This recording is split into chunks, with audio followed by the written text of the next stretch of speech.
Oops. Hello, DLive. We're checking something. We might have to restart the stream. It looks like... Oh, YouTube's there. Okay, hello, YouTube. We're having something very strange going on. Yeah, neither of us can access the YouTube account, but apparently we're playing there. What a strange conundrum. Let me see. Maybe you just need to re-log in? Yeah. It got logged out of my computer. That's very strange. The account is totally...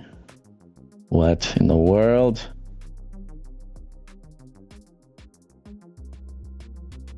Get kicked off of Google? Oh no, I'm on. I got there. Okay. Weird. This is very strange, folks. Thanks for being here. Sorry, this is kind of some rambling. Some strange rambling. But...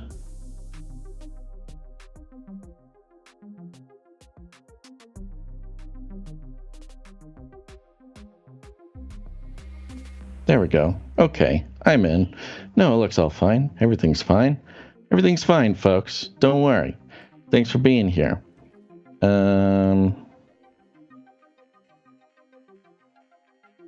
Yeah. Very, very strange. Okay. Well, I'm going to send out the text message right now. I did get an update from the text message system provider that says that we are moving into a pending status with our official registration. So I don't know. A lot of you will still not be getting the text messages, but that will change soon. Someday after we make it past the bureaucratic red tape, that is, I don't know what you call it, text message industry protocols. Brand new, by the way. I wonder who we have to thank for this. Shout out to Nova in the YouTube. Hello there, Nova. Cody's here. Dento Bean. Kira. OC. Chilpine. AI. Algorithm. IT. Z-Rant. That's right. Hi, everybody. All right. We are about to get the show started. It's a good one. And that's it. Then we're off for Christmas break. So hope everybody has a wonderful Christmas. As usual, go to canarycry.party and check out all of our cool stuff, resources, fun stuff. Other than that, let me check in. Guns, how are we looking? You ready? He needs a moment. Needs a moment, folks. We're going to take a moment. Got some technical finagling going on, which, you know what? Sometimes you got to do it. And that's what matters. You got to keep the show going. That's what we're doing here. Keep the show going. Let's see. Do we have any updates? Yeah, AI algorithm says text doesn't come here anymore. It's because I'm in New York State. Yeah, I've mentioned this before, but just for reiteration, those who are signed up to the text message list, there was a change in the law where we need to fill out some paperwork, some bureaucratic, minutia, which we have done. And now, because it's a new law and everybody is registering at the same time, it's a very slow process. But I'm told that it is not much longer until those who sign up for the text message alerts will start receiving them. It's about half of you get them right now. The other half do not. And it kind of changes. It changes all the time who actually gets it and who doesn't. But soon, that'll be totally a thing. And if you're not signed up for the text message list, you should sign up. Sign up now. You can do that by texting the word Canary to 877-740-3226, or you can go to canarycry.party. Sign up at the top there. I think both of those will work. AI algorithm says, thanks, Basil. So it's a jurisdiction thing. Kind of. I don't know if it's a jurisdiction thing. I think it's nationwide. It's just they changed the rules where, just the law in general changed. So it's for everybody. It's by carrier, actually. So whatever your cell phone carrier is, they're the ones who have decided to either not let them through or let them through until we're registered. Once we're registered, then I think everybody will start receiving them. Okay, well, it's time to start the show, folks. Thanks for being here, and let's do it to it, Lars.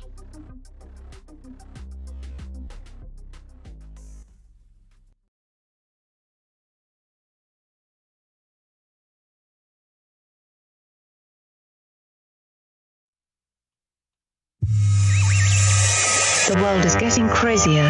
People are acting more and more insane. The end of the world is tomorrow. Tomorrow.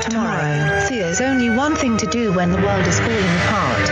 Listen to Basil and Gonz as they discuss this week's news and events through the lens of Bible prophecy. You are listening to Canary Cry News Talk. You're listening to Canary Cry News Talk. Today is December 21st, 2022. We are live to tape, episode 574, and today, Total PSYOPICS. Razzle dazzle, I'm your best buddy Basil. And my name is Gonz, formerly of the Face Like the Sun YouTube channel, director of the Age of Deceit films, your favorite Asian provocateur for Christ, aka the Cabana Boy, live to tape from California to bring you the best news, which is the gospel message of Jesus Christ, while reporting the egregious with a well-rounded, biblically grounded take on world events. Today's emergent phenomena. A decade, 10 long years is a real crick in the neck, Basil. Oh, interesting. Mm-hmm. Yeah. Okay, it all makes sense a little later. But also, I was going to say, you're taking my previous complaint very seriously. Oh, it's very serious. I don't even know how this fits into the show, so it'll fit later. And also, fun journey for all of us. Keep a lookout for the number 42. I verified it appears multiple times in this episode. Mm-hmm. So there you go. Yeah, will do some guidelines for the what answer to listen for. Yeah, the life, the universe, and everything. Mm-hmm. All right. Well, sounds good. We're going to get right down to business today. But right before I do that, let's get a little disclaimer for Susan. It's time for a disclaimer. Now listen up, YouTube. That's right. And just for all the content moderators and censorship managers out there, be they robots or humans, everything you hear on this show comes directly from the mainstream corporate news media. We do not claim to be experts on healthcare, geopolitics, military strategy, corporate law, or the moral and ethical implications of any of these topics, nor do we implicitly or explicitly support or subscribe to any sources or narratives containing misinformation, disinformation, or malinformation, as defined by the Department of Homeland Security. We're good boys. All right, YouTube, we're good boys. Oh, no, here's Basil. Let me bring you up to speed.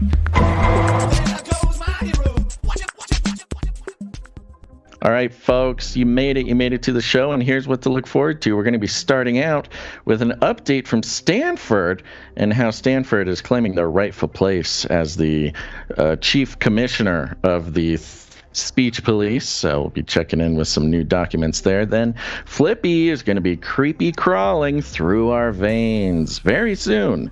Then an interesting mainstream news media admission or something in regards to how the government took advantage of the COVID situation and used it to progress through the technocratic surveillance state game that they are playing. But it's right there in the mainstream news. No longer is it a crazy conspiracy theorist podcaster thing to talk about. Once again, ahead of the game. Then a quick note about Trump and his tax returns. Then we'll be popping in to check in on, there's some updates on the Ukraine situation. Then second half of show, we've got quite the PSYOP being uncovered over there in the UK regarding, it's regarding a lot of things, but including a warning to all who would be under the mistaken impression that free speech is a part of UK's, I don't know, legal structure.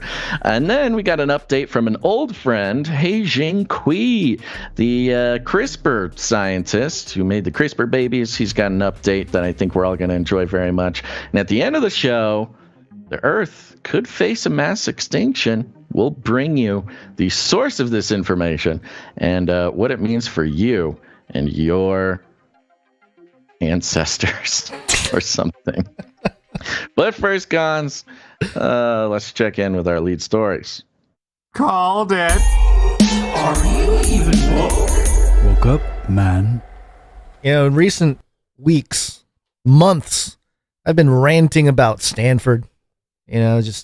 Stanford. They're showing up everywhere. You got the new UK Prime Minister. You got the parents of Sam Bankman-Fried. I think some of those concerns are, I guess, solidified. More public attention. Has been a particular obsession with you here recently. Yes. So this tickles my sort of obsession with complaining about Stanford. New York Post headline: Stanford releases guide against harmful language, including the word American. Oh, good. See what they have to say. Stanford University released a guide this week on harmful, in quotations, language that it wants to remove from its online properties, noting that the term American is a no-go. The language guide, which was published Monday, aims to, quote, eliminate many forms of harmful language, including racist, violent, and biased, language in Stanford website and code, end quote. Launched in May, the project, known as the Elimination of Harmful Language Initiative, ELI, I don't know, lists the prohibited terms under 10 categories, including racism, homophobia, and ableism. Hold on. What did they call it? So it's a guide, but read that last sentence one more time. The language guide, which was published Monday. First of all, I think it's funny that we need a guide to harmful language. I mean, it just shows the mindset of like, ooh, you could be using harmful language and you don't even know it. You need a guide. We shall be your guide. We will tell you how it's okay to speak and how it is not okay. As if how disconnected from society do you need to be to just not pick up harmful language cues just through existing in the world? No, you need an establishment figure to tell you good words and bad words. Right, and swear words are fine, but the word American is, racist or homophobic. Yeah, or whatever. Finish that sentence. Okay, so launched in May, the project known as Elimination of Harmful Language Initiative, ELI, lists the prohibited terms under 10 categories, including racism, homophobia, and ableism. Elimination of harmful language. Initiative. Elimination. It's just such a strange dystopian concept of like, it's sanitation is what it is. Yeah. We've gone through the phase of humanity where we've been sanitizing our everything from germs, sanitizing children's hands, sanitizing, and you can think of it in a way. What has all this sanitation gotten us? Well, during the pandemic, all this sanitation got us children who have almost no immune system through, not coming in contact with any germs. Sanitation has caused, harm in that way. And I think we can look forward in the future to all this elimination, this sanitation of language, causing a lot of people to have extraordinarily thin skin. Your sort of rhetorical immune system will be depleted of defenses. Basically. Right. So you probably know what ableism is, right? Because when I first saw that, I was like, ableism, what do they got against able? You get killed by your brother's illegal? What's going on? But it's able, like ABLE. And it's basically discrimination and social prejudice against people with disabilities who are perceived to be disabled. So, this is part of the transhuman setup, I think, too. If you're disabled, can't make fun of them, especially because, they'll seek revenge with their new cyborg parts. Okay, well, let's just go on the record. It's not cool to I'm not saying that it is. I'm not saying it is. Hold on, settle down. Holy smokes, you're fired up today. Hey, I'm always fired up. It is, yes. Let us be clear. It's not cool to be discriminatory against anybody. But, again, policing language as some sort of elimination of, in a mission to eliminate all harm is just one of those dystopian, horrible things to do. Yep. All right. Okay. Let's hear some of this stuff. Under the section titled Imprecise Language, the guide advises readers to replace the term American with U.S. citizen. Imprecise. Yeah, that's an interesting one. Imprecise. There's a big difference between being harmful and being imprecise. Mm-hmm. Yeah, well, you can be imprecise and harmful. Your imprecision causes harm. Quote, American often refers to people from the United States only, thereby insinuating that the U.S. is the most important country in the Americas. The packet reasons. That's a quote right there from the packet. Noting that the region actually includes 42 countries between North and South America. So we can't be discriminating against all those other 41 countries. No, I had heard this before. This has been floating around for a while. Mm-hmm. Yeah. Other listed terms include immigrant, which should be replaced by person who has immigrated, or non-citizen, to avoid referring to people by single characteristics like walk-in hours is swapped out for open hours in order to include those with disabilities. Okay. The common phrase, beating a dead horse, is also cautioned against, based on the idea that it normalizes violence against animals. Normalizes violence against horses. Hey, the media has been very defensive about just any kind of horse medication thing. They were very vocal about it. But, yeah. In addition, the 13-page list outlines several slurs against black individuals, indigenous groups, wheelchair users, LGBTQ individuals, and others. The purpose of this is a quote, the purpose of this website is to educate people about the possible impact of the words we use, the guide's preface reads. Quote, language affects different people in different ways. We are not attempting to assign levels of harm to the terms on the site. We are not attempting to address all informal uses of language. Oh my gosh. Okay, I finally found it. Did you find the actual list?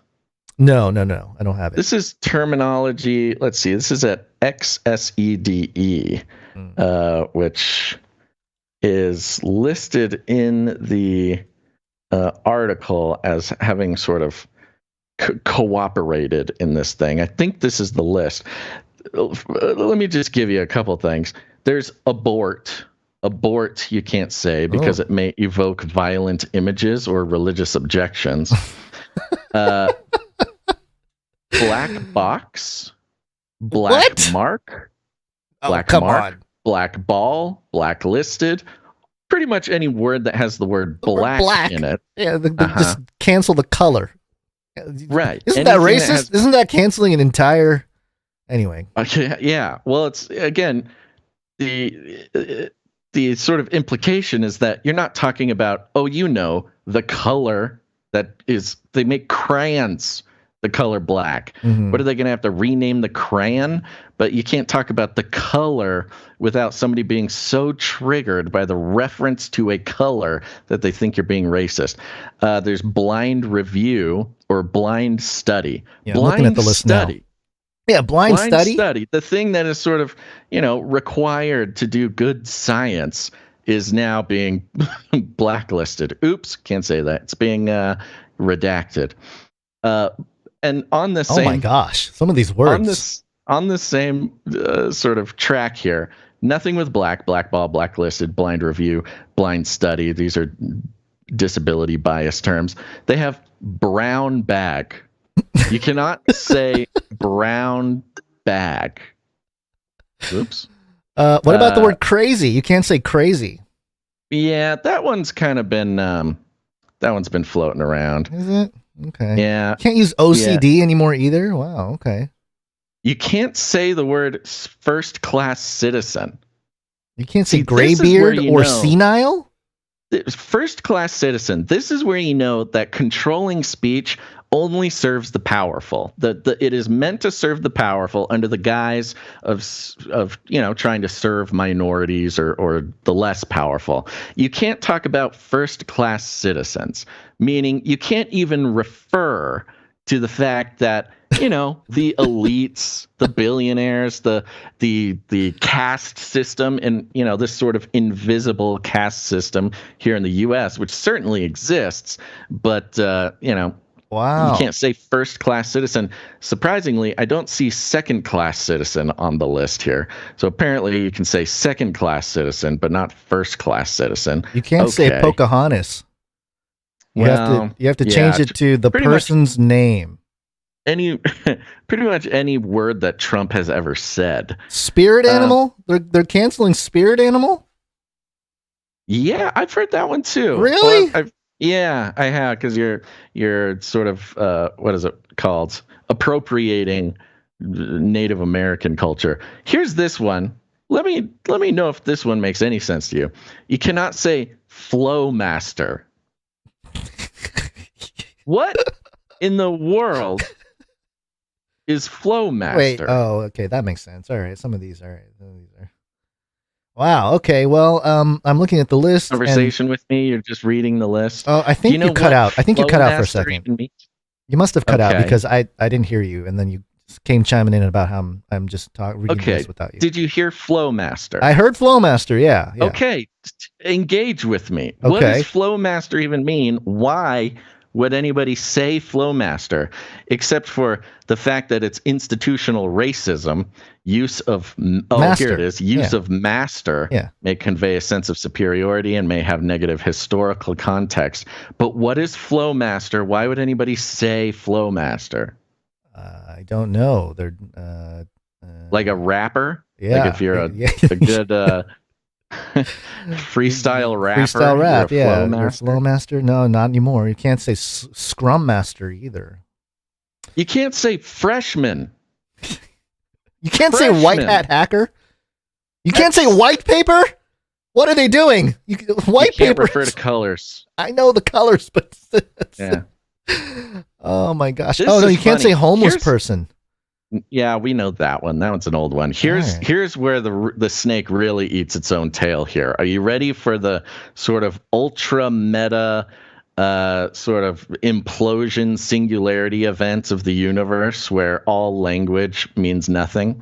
On this list of words that you can't use because of their racial biases, like blacklisted or brown bag, you also cannot use the phrase gender biased terminology. What? The whole phrase? The actual phrase gender biased terminology, which is only a phrase ever used in, gender studies classes and woke Facebook posts or whatever. The phrase gender biased terminology, surprise, surprise, is banned because it has to do with gender bias. It says pronouns are an important part of how we identify that deserves to be respected. Assuming someone's gender can be hurtful, especially to members of our community who are transgender, genderqueer, or non-binary. What does that have anything to do with uttering the phrase gender-biased terminology? Just the very act of recognizing that gender exists in any form is apparently hurtful to some people. Well, that's not surprising. The additional considerations has some pretty ridiculous ones in there too. You can't say hip hip hooray because Germans used it hunting, the Germans used it to hunt Nazis. You can't use hold down the fort. Can't say normal person. Well, why can't you say hold down the fort? This phrase stems from settlers and soldiers resisting savages, quote unquote, when quote on the warpath. Colonialism. So you can't hold down the fort anymore. That is Oh, yeah. What are you, some sort of imperialist, colonialist What? scumbag? You can't circle the wagons either. These are expressions. They're not literal. Gauntz, this is it. This is the end of the universe, all right? I have we're reached there. the logical absurdity of the entire thing. Are you ready for this one? Mm-hmm. You cannot use the word minority. No way. That's not on the list. Minority. That's not You on the cannot list I'm say looking. minority. The term minority has come to be seen as a generalized term for the other. Also, the use of minority implies a less than attitude towards the community or communities being discussed. I think this shows the racism of Stanford more than anything. Yeah, well, if the very word minority conjures up such negative images instead of describing a demographic, it continues, instead use either community-specific terms, Native American, African American, or the general term people of color. They want you to say people of color, which is just one step off from a even more distasteful phrase used during the sort of more implicitly racist eras of our recent history. People of color when referring to racial or ethnic communities. Minority is a banned word, folks. I don't know how we're going to talk about anything anymore. I don't know either. You can't use the word native. The word native. The use of these words to refer to an indigenous person today reflects colonial and racist practices as it invokes images of savagery and barbarism.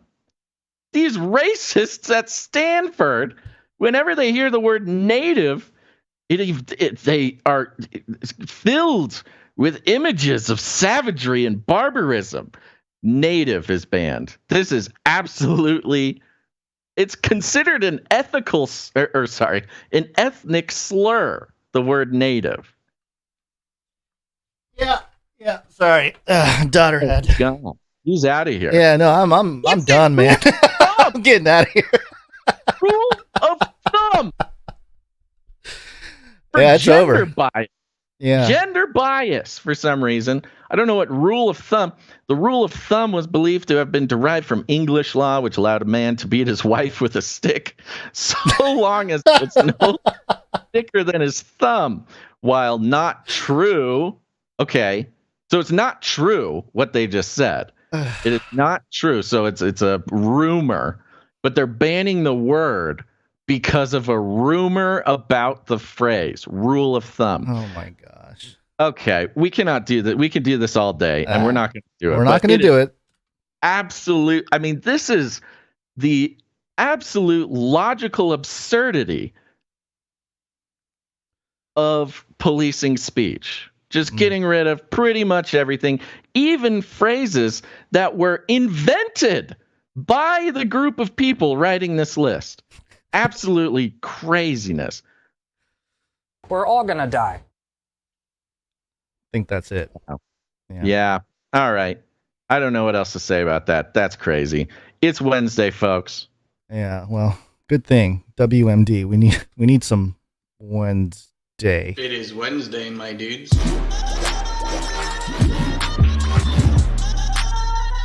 Wednesday. Hey guys, know what day it is? It's Wednesday. It's time for the Canary Cry News Talk. Yeehaw! It is Wednesday, my dudes. It is Wednesday, my dudes.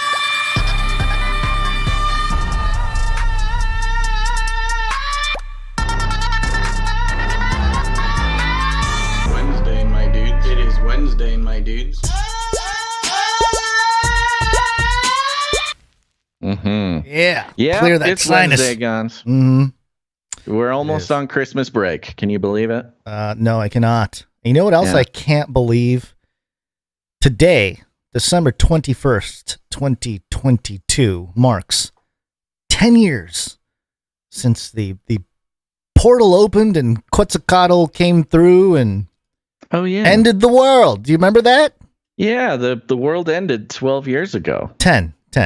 That's good math, yeah. But you know what's Yeah. You know, what's funny? I mean, it pretty much has been downhill since then. It really has. You know, I'm thinking back, and I was, if you get the show notes to this episode, you'll see that there are some little extra links in there to old Canary Cry radio episodes that sort of reference, all the things we've talked about.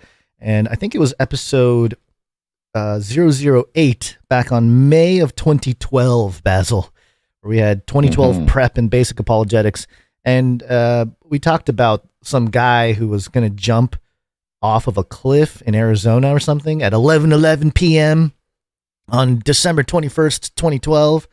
And we encouraged him not to do it, or at least, have proof that the portal is open before you jump. Right. And fun stuff. Who'd have known at the time? 10 years later, we'll be still on here, Basil, yelling about Stanford's dystopian language control. I think if we had thought ahead at the time that we would still be doing this 10 years later, I think it would have been too intimidating. I don't know if we would have actually gone through with it if we knew that it would still be going 10 years later. Yeah. In this capacity too. But it's just kind of reflecting back. And also I noticed that at least for the 2022 Canary Cry calendar, December 21st there's nothing mentioned there. So maybe we can add that to the list of items to add. Okay. Canary Cry calendar producers, we got to put are you sure it was the 21st, right? That makes December sense. 21st, 2012. How could I forget? That's the day. Quetzalcoatl. You didn't see Quetzalcoatl? Oh, I saw him. I'm sure you did. Oh, I saw him. Speaking of which, Quetzalcoatl was one of the names for the bad guy in the new Wakanda Forever movie. Oh, of course. Oh, there he is. It took him about 10 years to, get into a Hollywood film, but there you go. All right. Yeah. Okay. Well, happy Quetzalcoatl Day, everybody. Let's see here. Do you have any personal updates for anything, or is that your? That is your my update? personal update, man. This is life right here. Talking crazy into a microphone. Well, I have a quick one. Today I almost canceled the show today, or at least I almost wasn't able to do it. Yeah. So a little bit of sad news on my end here. Grandpa Basil has been moved into hospice today. So sorry. Prayers for my family and for Grandpa Basil and for the whole thing. Probably right after the show, gonna start packing up to go be with the family during his last couple days here. But yeah, he's so old. I mean, he lasted forever. He's like 99 or something. Or something. So pretty impressive. And the Wikipedia page hasn't nailed down his birth date or birth year. No, it's a mystery. There's conflicting sources on it, but I'm sorry to hear about that, bud. Thank you very much. We should call upon the producers for that. So. Yeah, sure. Let's do it. Producers, assemble! Yeah, send your prayers towards Basil and fam. And I know you probably don't want to share details, but you did share some details with me, and man, I gotta say is he was a wild guy. He was a wild guy, especially towards the end of his life there. He's one of these greatest generation fellas, and story. Did the American dream thing. And then the last 10 years has been this crazy adventure addict, and has been traveling the world, 99 years old. And I gotta wait until I get some permission with the family, but the story of his life the past 4 weeks is absolutely unbelievable. You can make a movie about it. And so I think it should be a movie. In fact, let's write that movie, because that could do very well. I told you the story, but I'm gonna get some permission from the fam, make sure I can tell the story. But it was absolutely bonkers. So, anyways, yes, prayers for the family. He's not gone yet, but it's just a matter of, it could be a matter of hours, it could be a matter of days, and of course, Grandpa Basil will be missed. But he had a long, fulfilling life. Yeah. Exciting last few weeks too. So yeah, the last few weeks, it's crazy. All right. Well, on that happy note, let's thank some executive producers. Executive producers. That's right. We are on the value for value model, which means we take no corporate money whatsoever. Because why? Why would you want your independent news media funded by the same institutions that have infiltrated and taken control of the corporate news media? That's not what we want. Ad dollars have no control here. No need to stay brand friendly, no nothing. So that's the only way we're able to do the show in the form that we do. And as a result, we're on the value for value model, which means it is entirely up to the listeners. The people who receive value from this show, you are encouraged and have the opportunity, some think of it as a responsibility, to produce the show. And you can produce the show with your time, your talent, or your treasure. It all helps going into keeping the show going. We could not do it without our producers. And the executive producers are those who take that responsibility very seriously, and they generously support the show, putting value back in for the rest of the listeners. People are... Oh, that's interesting. I'm nervous about you getting a call right now. Yeah, I'm gonna thank these executive producers. Then I have to go make a phone call real quick. It may be regarding Grandpa. Right. So, yes, so we have our executive producers, and they seriously have been keeping us alive throughout pretty much this whole year. So we're so grateful. And remember, these are the people who are coming in hot and heavy to make this show possible for you. So we're starting out with executive producer Anon E. Mouse. Hey, thank you, Anon E. Mouse. Yes, thank you very much. Anon E. Mouse comes in with $121. Thank you very much. Thank you so much. Appreciate it. No? Mm-hmm.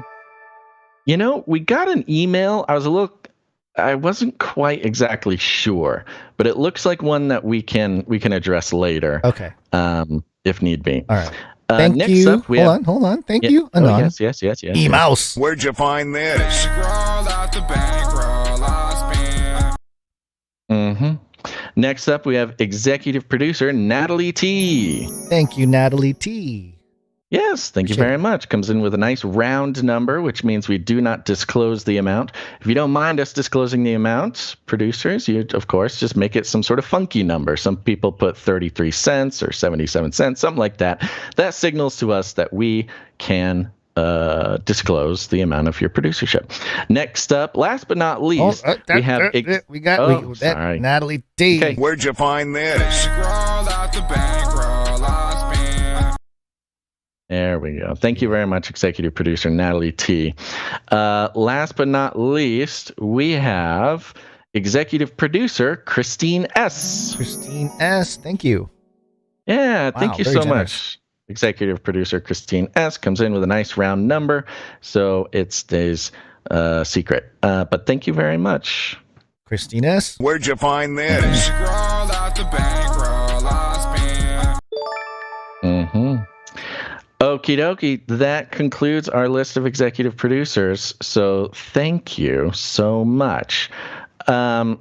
Remember, you can go to canarycryradio.com/support. It's not too late to produce the show. This is the last opportunity to produce the show before Christmas. Yeah. canarycryradio.com/support. It is normally a flippy update. Did you want me to just skip ahead why don't we skip ahead and we'll come back to it. We'll come back. Okay. Mm-hmm. All right, let's see. Okay. I will be right back, everybody. Thank you very much. Little phone call there. Before we jump into what I was going to dive into here, just real quick, Babylon Bee did publish this response, I guess, to the Stanford thing. Harmful language you should stop using and what to replace it with. Of course, this is Babylon Bee, so they're just kind of, making fun of the whole thing. And they have this mock chart here. Instead of what's up, you consider greetings, fellow earthlings. And then it gives her a reason. God bless America. Consider science bless the stolen lands of the indigenous people of North America, which is pretty good. And instead of inflation, consider body positive economy. I like that. And then instead of hello, white person, consider punching them in the face. Well, just reading that's probably going to get us banned from YouTube. But yeah, this is a Babylon Bee satire. Okay, Susan, that's all we're doing. We're just reading the Babylon Bee. So, don't be mad at us for doing stuff that you think is wrong. But we're going to continue on here with some surveillance conversations. Did you ever have the feeling that you were being watched? Hello, I'm the CIA. I love your mass surveillance programs. Now, we considered doing this in the COVID section because it is pertaining to COVID, but we got another story there that's just as crazy and off the wall. So we'll do it here. This is AP, not a fringe blog, not a truther website or something. This is apnews.com. And the headline here, police seize on COVID-19 tech to expand global surveillance. So the police specifically, huh? Well, that's what the headline says. Let's see what the article says here. Jerusalem. Majd Ramlawi was serving coffee in Jerusalem's Old City when a chilling text message appeared on his phone. Quote, "You have been spotted as having participated in acts of violence in the Al-Aqsa Mosque," it read in Arabic. Quote, "We will hold you accountable." Ramlawi, then 19, was among hundreds of people whose civil rights attorneys estimate got the text last year at the height of one of the most turbulent recent periods in the Holy Land. Many, including Ramlawi, say they only lived or worked in the neighborhood and had nothing to do with the unrest. What he didn't know was that the feared internal security agency, the Shin Bet, was using mass surveillance technology mobilized for coronavirus contact tracing against Israeli citizens and residents for purposes entirely unrelated to COVID. Wow. Again, mainstream article publishing those words is pretty remarkable. We've come a long way. The article continues. In the pandemic's bewildering early days, millions worldwide believed government officials who said they needed confidential data for new tech tools that could help stop coronavirus's spread. In return, governments got a fire hose of individuals' private health details, photographs that captured their facial measurements and their home addresses. Fire hose of data went into the hands of the government during this time, which I think is an appropriate term. I was kind of surprised to see it used in an AP News article. But there you have it. The government's got a fire hose of data. Now, from Beijing to Jerusalem to Hyderabad, India, and Perth, Australia, the Associated Press has found that authorities used these technologies and data to halt travel for activists and ordinary people, harass marginalized communities, and link people's health information to other surveillance and law enforcement tools. In some cases, data was shared with spy agencies. The issue has taken on fresh urgency almost 3 years into the pandemic, as China's ultra-strict zero-COVID policies recently ignited the sharpest public rebuke of the country's authoritarian leadership since the pro-democracy protests in Tiananmen Square in 1989. As a side note, this article by AP is written by 5 authors: Garance Burke, Joseph Federman, Huizong Wu, Krutika Pathy, and Rod McGurk. 5 people. It took 5 people to write this article. So just keeping that in mind. Back to the article here. For more than a year, AP journalists interviewed sources and pored over thousands of documents to trace how technologies marketed to, quote, flatten the curve were put to other uses. Just as the balance between privacy and national security shifted after the September 11th terrorist attacks, COVID-19 has given officials justification to embed tracking tools in society that have lasted long after lockdowns. Once again, these are talking points of crazy extremists and conspiracy theorists, but are now just normal talk in mainstreaming by a whole bunch of reporters at AP. The entire team of reporters and journalists getting together, and this is what they're coming up with. They're saying, oh yeah, the Flatten the Curve app was definitely abused by the authorities to track and to control much more beyond anything that has to do with COVID. Quote, any intervention that increases state power to monitor individuals has a long tail and is a ratcheting system, end quote. said John Scott Railton, a senior researcher at the Toronto-based internet watchdog Citizen Lab. We'll hear from him a little bit later again in the article. Quote, once you get it is very unlikely it will ever go away, unquote. Then it goes into China, how they used the PCR test results and their whole QR code system and social credit score system. And it does mention the largest display of defiance in decades in recent China with all the protests. And then it says here, last week the government went further, this is the Chinese government, saying it would shut down a national level health code to ease travel between provinces. But cities and provinces have their own codes, which have been more dominant. In Beijing last week, restaurants, offices, hotels, and gyms were still requiring local codes for entry. And I thought this was a very interesting detail because, in the idea, sort of the concept of a totalitarian regime is that, everything comes from the top. And, as long as it comes from the top, then everyone falls in line, and it's an overreaching, overreaching power, or sort of a use of authority in that sense.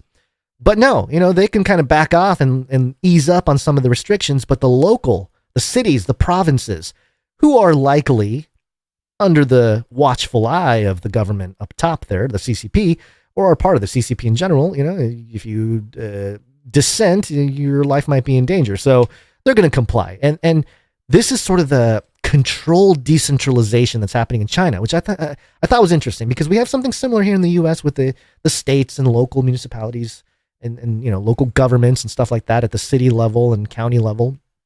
And that has definitely created different pockets of areas amongst or within the country where things are more free or things are more authoritarian.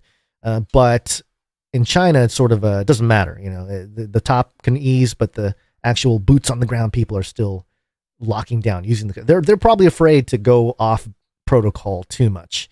So it gives more stuff about China. And then there's a little ad here. It says tracked. This story, supported by the Pulitzer Center on Crisis Reporting, is part of an ongoing Associated Press series, Tracked, that investigates the power and consequences of decisions driven by algorithms on people's everyday lives.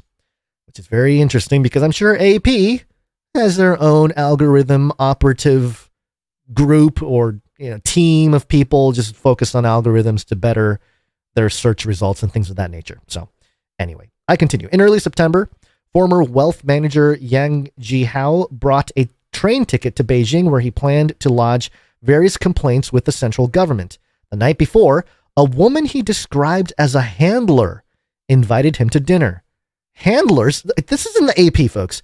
Handlers are usually hired by state security as part of, quote, stability maintenance operations and can require people to meet or travel when authorities worry they could cause trouble. Yang had a meal with the handler, and the next morning, Guangzhou health authorities reported a COVID-19 case less than a kilometer from where they dined, he said. Based on city regulations, Yang's code should have turned yellow, requiring him to take a few COVID tests to show he was negative. Instead, the app turned red, even though tests showed he didn't have COVID. Yang was ordered to quarantine, and a paper seal was placed on his door. Quote, they can do whatever they want, he said. And then it mentions in China, in Guangzhou, how the city's Center for Disease Control and Prevention, that's the CDC office, without saying it, that's the CDC office in Guangzhou, did not respond to faxed requests for comment, of course.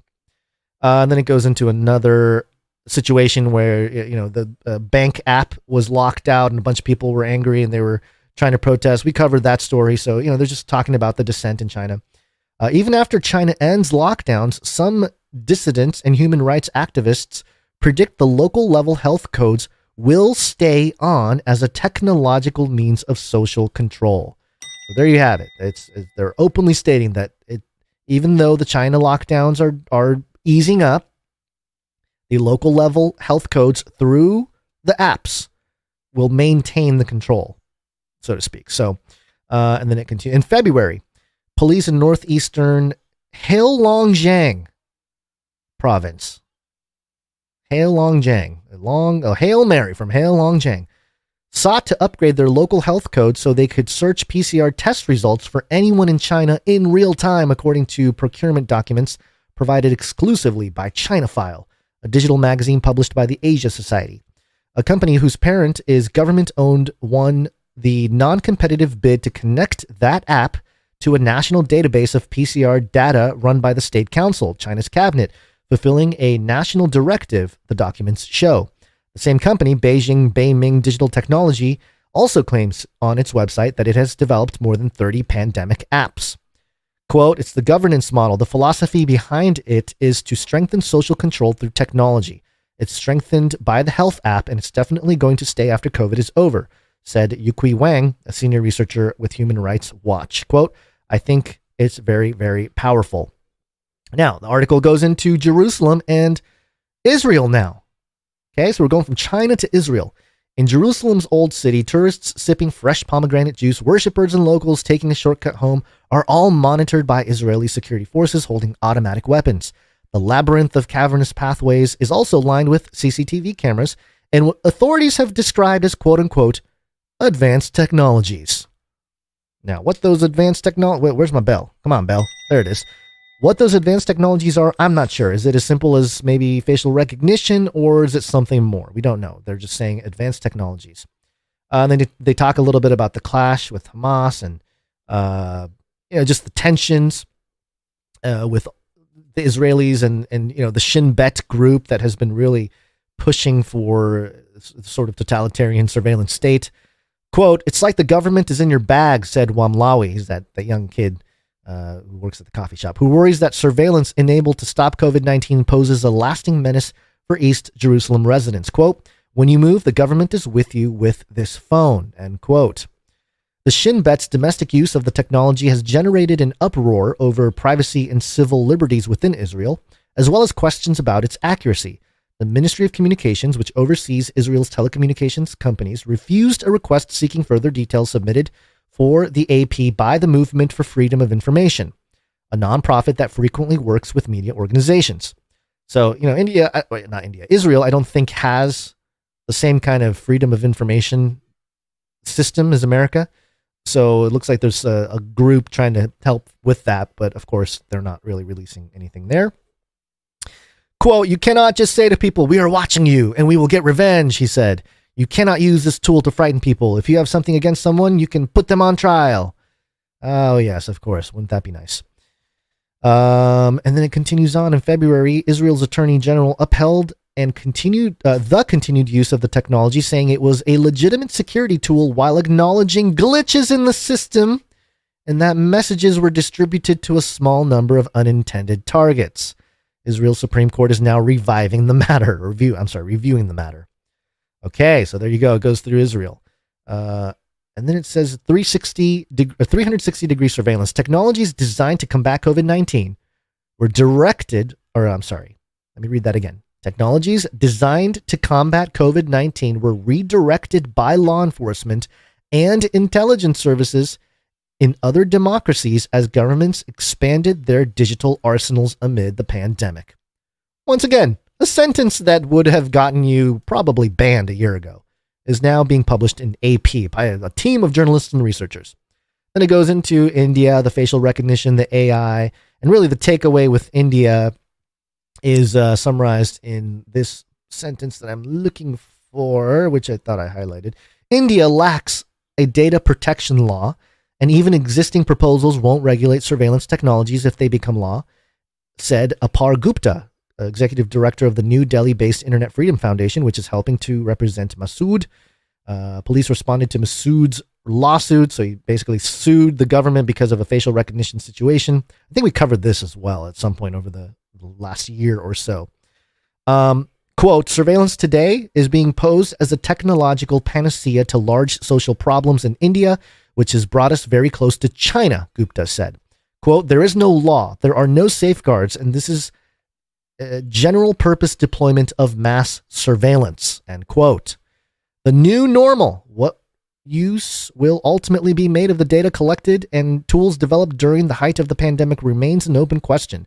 but recent uses in Australia and the United States may offer a glimpse. All right, we're in the U.S. now. What's going on? We got Israel, we got China, we got India. What's going on with the U.S., which is being lumped in with Australia, which I don't feel good about that. Okay, during 2 years of the strict border controls, Australia's conservative former Prime Minister Scott Morrison took the extraordinary step of appointing himself minister of 5 departments, including the Department of Health.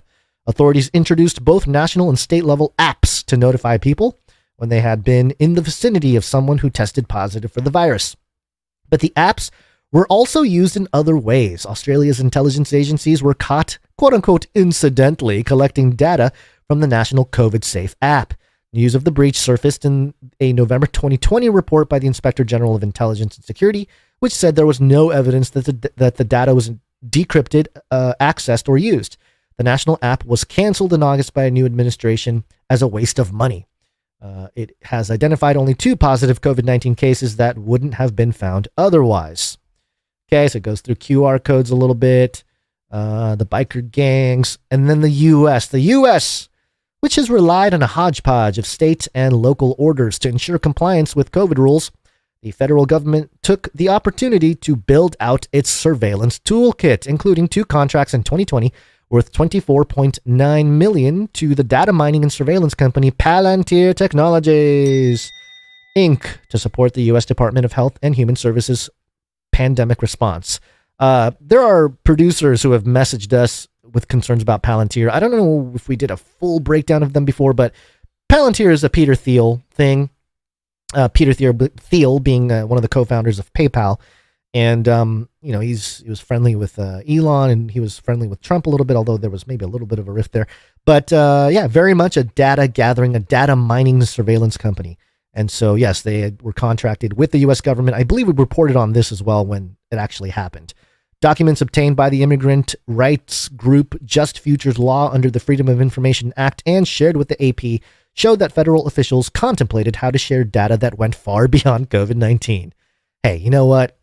I'll take that. All right. Federal officials, they contemplated. Okay. They were looking at it. They're like, we know this is wrong. How do we make it happen still?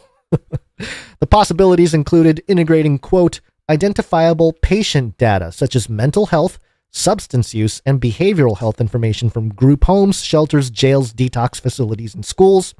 The U.S. Centers for Disease Control does not use any of that individual level information in the platform CDC now manages, said Kevin Griffiths, a department spokesperson. Griffiths said he could not comment on discussions that occurred under the previous administration. Aha, okay, yes, it was the last people, not us. The protocols appeared to lack information safeguards or usage restrictions, said Paramita Shah, Just Futures Law's executive director. Quote, what the pandemic did was blow up an industry of mass collection of biometric and biographical data, Shah said. Quote, so few things were off the table.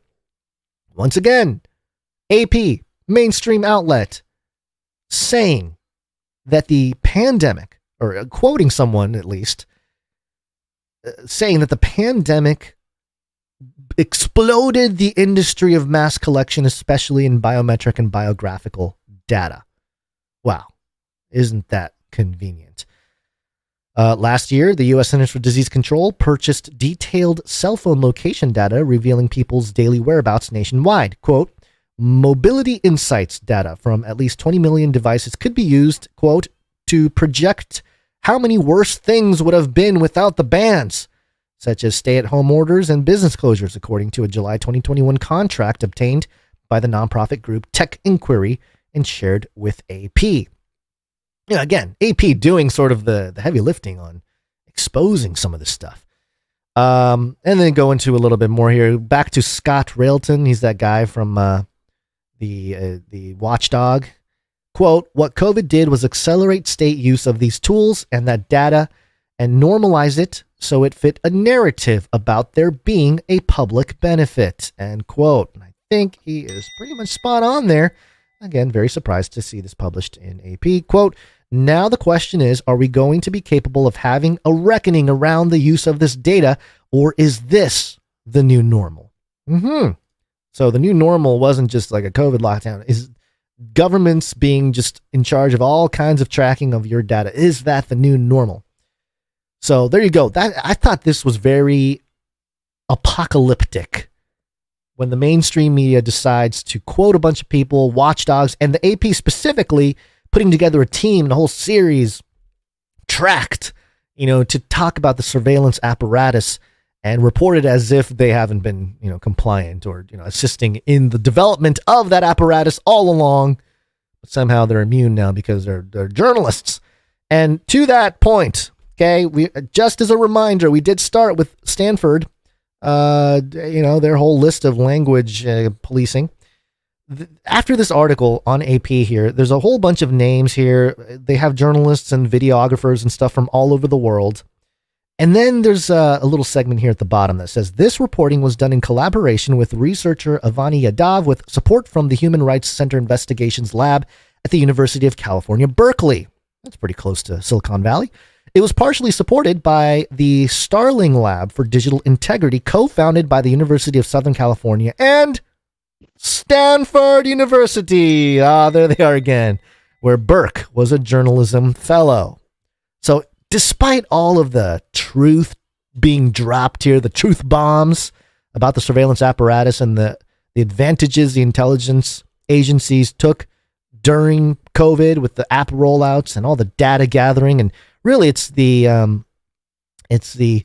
supply chain of data, of public data of citizens, and the sort of the repiping of it into the hands of government in earnest that took place over the span of the whole lockdowns and everything else, exposing it. But the very people, or at least the institutions that were so responsible for actually creating the cover. The mainstream media was a shield for this type of behavior by the governments and authorities and intelligence agencies all around the world.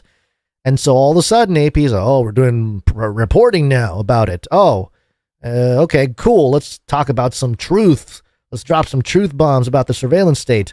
But then you look under the hood and the whole thing is funded by or supported by groups of the top universities, including Stanford, which just published a list of words that you can't say. Which, by the way, I didn't do it, but it'd be interesting to see if this article or maybe some kind of documentation that Stanford had previously, had in connection with AP with this whole project, used some of the language they're now saying is wrong or you can't use. That would be funny. And by the way, just as a side note here, because we're being nostalgic here, it was July 13th, 2012, over 10 years ago, when Basil and I talked about the surveillance state, Canary Cry Radio, episode 15. And we talked about that, all the tracking, as well as on May 17th, even before that, 2012, London. Oh, no, wait. Is that the wrong link? Might be the wrong link. Yeah, that's more about the 2012 Olympics. Well, I guess I had something else in there. There was a predictive policing. Oh, that kind of works. Yeah, I mean, point being, we talked about these issues in the past and, how the governments can take advantage, especially technologically. It's been the story of history where the small group of people that have the advanced technology have the advantage, right? You talk about weapons, guns over swords, stuff like that. This is very similar in that way.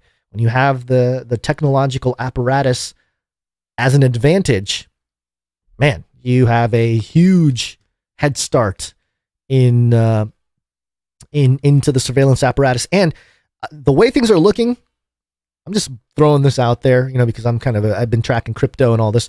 It's going to be, hey, you want to use CBDCs or are you going to use Bitcoin?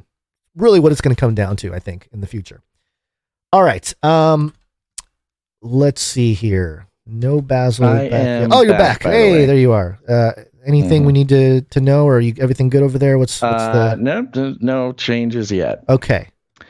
Yeah, just planning stuff. I got this call in a situation like this, calling while I'm working. I gotta take it. Yeah, especially no new big news. Okay, well, at least it wasn't that your grandpa, got up and walked out of the hospital. That would have been which would not be surprising at this the way point, things honestly. have been going. That could be the news as much as anything else. So all right, so we just finished this AP article.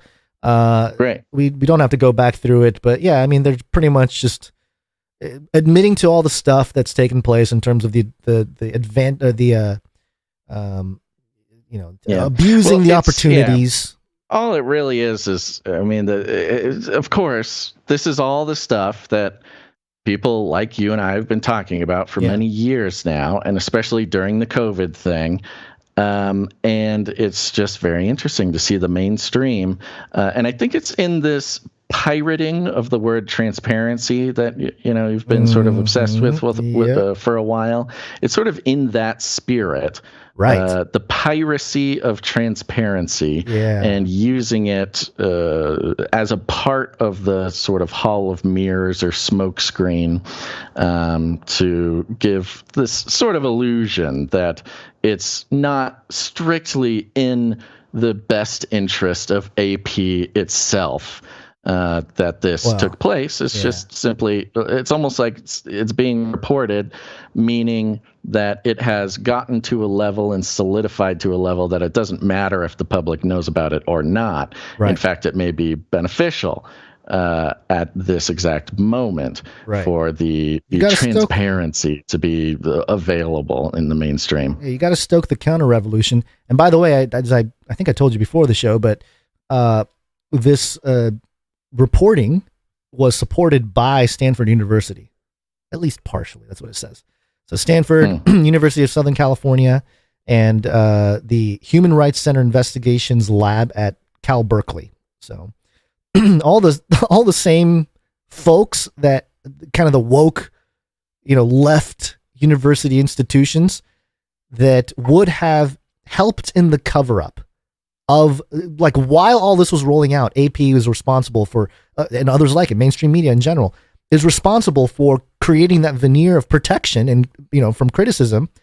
And here they are again, as you mentioned. I think it's because they've accomplished their mission to a certain level. They can start telling about it. Oh, look how bad it is. Like, well, yeah, you guys helped do it. AP, you guys were helping create the narrative and the shield for all these governments all over the world. And now you're complaining about it. It's a little too late. Sure. But anyway, there you go. It's serving a dual purpose as well, because the mainstream news media is on their campaign to regain the trust. Right. The trust is the currency of the public. Yep. Right. And so it's good timing as far as that goes, because now they can come out and say, oh, look, this happened. It's like, yeah, well, you were busy censoring and calling the people who were talking about this as it was happening. Right. Calling them demons and deplorables and stuff like that. Terrorists. Right. And now that, you need to rebrand yourself. Now you can come out and say the stuff that the independent people have been saying all along. Right. You want to do a flippy real quick? Let's do it. Flippy update. Do you want fries with that? That's right, folks. It's the Flippy Update. For those who don't know, Flippy is our colloquial name for the disembodied robot arms that are taking our jobs, enslaving our children, and flirting with our spouses. We use talking about Flippy as a way to explore all the new, fun, and exciting ways that robots are taking over the world and how there's nothing we can do about it. Throughout the Flippy Updates, we've been monitoring the PR, the marketing, the terminology being normalized as far as, robots, and separating out the different kinds of robots. You've got the robots, you got the co-robots or the cobots. Yeah. Yes, the soft bots, things like this to sort of integrate the different varieties and categories into the sort of mainstream mind and what that might mean for each one. So here's this is coming from MSN.com. It's mirroring New York Post. It's a bit of a short one, but let's take a look. It says creepy-crawly gel robots being trained to root out diseases in body. Scientists have created a teeny tiny creepy-crawly-like robot they hope will travel through the human body to cure diseases. So already, kind of spooky, kind of weird. But let's go on. Made of gelatin, the 3D printed device may eventually replace pills or intravenous injections that can cause problematic side effects.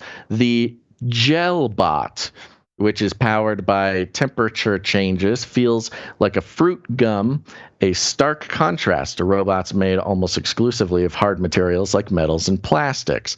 So GelBot, they do have it in quotations here, which is to sort of signify, hey, this is sort of like a media term that we're using to kind of have a fun time with what we're talking about. Quote, it seems very simplistic, but this is an object moving without batteries, without wiring, without an external power supply of any kind, just on the swelling and shrinking of gel. The study's senior author David Gracias of Johns Hopkins University said in a statement. The creation was featured Wednesday in journal Science Robotics. So, the different materials science has, especially in recent years, been sort of a focus of robotics and sort of new applications of robotics. And they're coming to the point where, like, if we're going to have robots crawling through your veins and sort of wriggling around in your body, we're going to need it to be a little soft. We can't have any pointy robots in there. We got to have these gel bots. So don't worry. It's kind of an interesting allusion to, humans, they're just sort of big bags of mushy stuff. So we're going to make some mushy robots, mushy bots, so they can integrate a little bit easier or with less friction into the body. Now, this doesn't make it any less horrifying, the idea of having a slimy little gelatin robot crawling around your body, hunting down whatever it's supposed to hunt down. But, that's sort of the idea. The robots were inspired by an inchworm. Yummy, yes. Get those worms inside me. Johns Hopkins University, SWNS, quote, our study shows how the manipulation of shape, dimensions, and patterning of gels can tune morphology to embody a kind of intelligence for locomotion, Gracias added. And this term intelligence was a little concerning. Embody an intelligence. What, like a spirit or something embodying something Certainly physical? Has a lot of different ways you can think about it. I mean, intelligence, of course, you've got allusions to AI and stuff like that. But there's, of course, the allusions to maybe, an intelligence of a not-so-physical nature. Non-corporeal entities. Yeah. But also putting intelligence, it does say specifically, embody. A kind of intelligence. Yeah. So there's been sort of an interesting movement in the sort of new agey mainstream self-help type of thing where your body actually has its own intelligence. Like your body can talk to you, listen to your body, move your body. Your body knows, like the brain stuff, what you need. Yeah. Okay. No, it's not even so much the brain stuff. It's like your actual physical limbs, your torso, the different parts of your body have an intelligence and are trying to speak to you. This sort of thing. It's kind of popular in the same crowd as, like, I don't know, dance therapy and stuff like that. It's a very sort of, I don't know, it's a subculture type of thing. But there's a lot of high profile doctors and people like that, scientists, practitioners of this and that, who are sort of, into this idea that, your brain has an intelligence, but your body has its own intelligence and it can speak to you and stuff like this. So it's just an interesting choice of words, especially coming from Johns Hopkins, that we've created a robot where the intelligence and movement, which is how this sort of embodied intelligence in the new agey therapeutic sense is spoken about. The intelligence of movement. You can dance your little heart out, and it can have healing effects, things like this. But it's kind of speaking about this robot in a similar language that you would in some sort of new agey type of therapeutic sense. And I just think the language of that, the PR of that, the sort of social engineering of that speaks to the personhood of robots. Here's a robot that we made that's nice and gushy and doesn't move or is not even powered in the same way. This little guy is powered by changes in temperature, strangely enough, and it doesn't move like a clunky metal robot, etc. It moves with your body. It flows. It's in a flow state type of thing. And of course, in the context of medical uses, there's just a lot wrapped up in it. I thought it was very interesting. All right. Well, maybe the one thing, Basil, we were talking about how old we would be, like 50 years from now. Are we going to be subject to this type of thing? Is this just going to be, by the time we're, jumping out of airplanes and seeing maybe the end of our carnal existence, we're going to be like, hey, our doctor's going to offer the gel bots to go in there and fix some things, or how's that? I could see this being like a permanent installation. You'll have your Neuralink, you'll have your pacemaker, but then you'll also have a little squadron of gel bots that are just kind of swimming around, and at any point, if a disease pops up, your doctor can pick up his phone and go into his gel bot app and command your little squadron of gel bots to go check out whatever, some part of your body, or if there's a tumor or something, they can cruise over and kind of eat it up or whatever. Sure. It just makes nothing but sense to me. Do you think this is? Do you think the charismatic church in that time, a lot of healing stuff? Do you think there'll be like religious people saying like, "I will heal you," and then like shoot out gel bots out of their wrists or something? And I don't know if it's going to need to get to that point because by then, like in Ukraine, all religious institutions will be hunted down and eliminated. Oh, sure. Yeah. Okay. Yeah. All right, there's your Flippy update for the day. Thank you very much. Quick Trump update, Yeah, let's check in with Trump. We will launch a new age. I am innocent. They're coming after me. Still love that Big jingle. News. Today was the day it dropped. It happened. We're all Trump's going to jail. Celebrating Trump's demise or whatever. This is the time's up, Mr. Trump. Yes, today was the day that the tax reports from the Ways and Means Committee were released about Trump's taxes starting at about 2015 through 2020.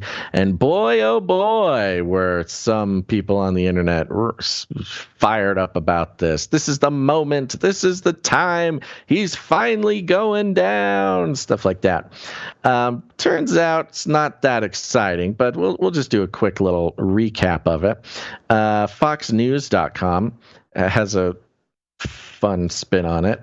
Actually, none of the spins on this are very fun. Except for they're trying very hard to make this into like the nail in the coffin, as they do about every 3 weeks with this guy. The headline at Fox says Democrats release report on Trump tax returns revealing income, taxes paid, IRS audit. So pay attention to the headlining, of course. This is Fox, so there's some notable phrases.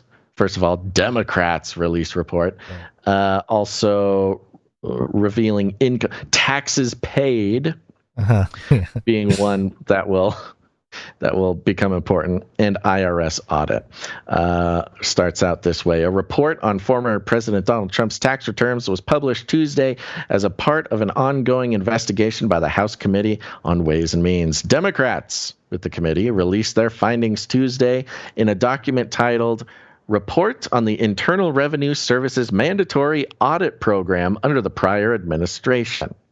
So there's a lot in there, but mandatory audit program is an interesting aspect of the report. Where's Smapper Pa?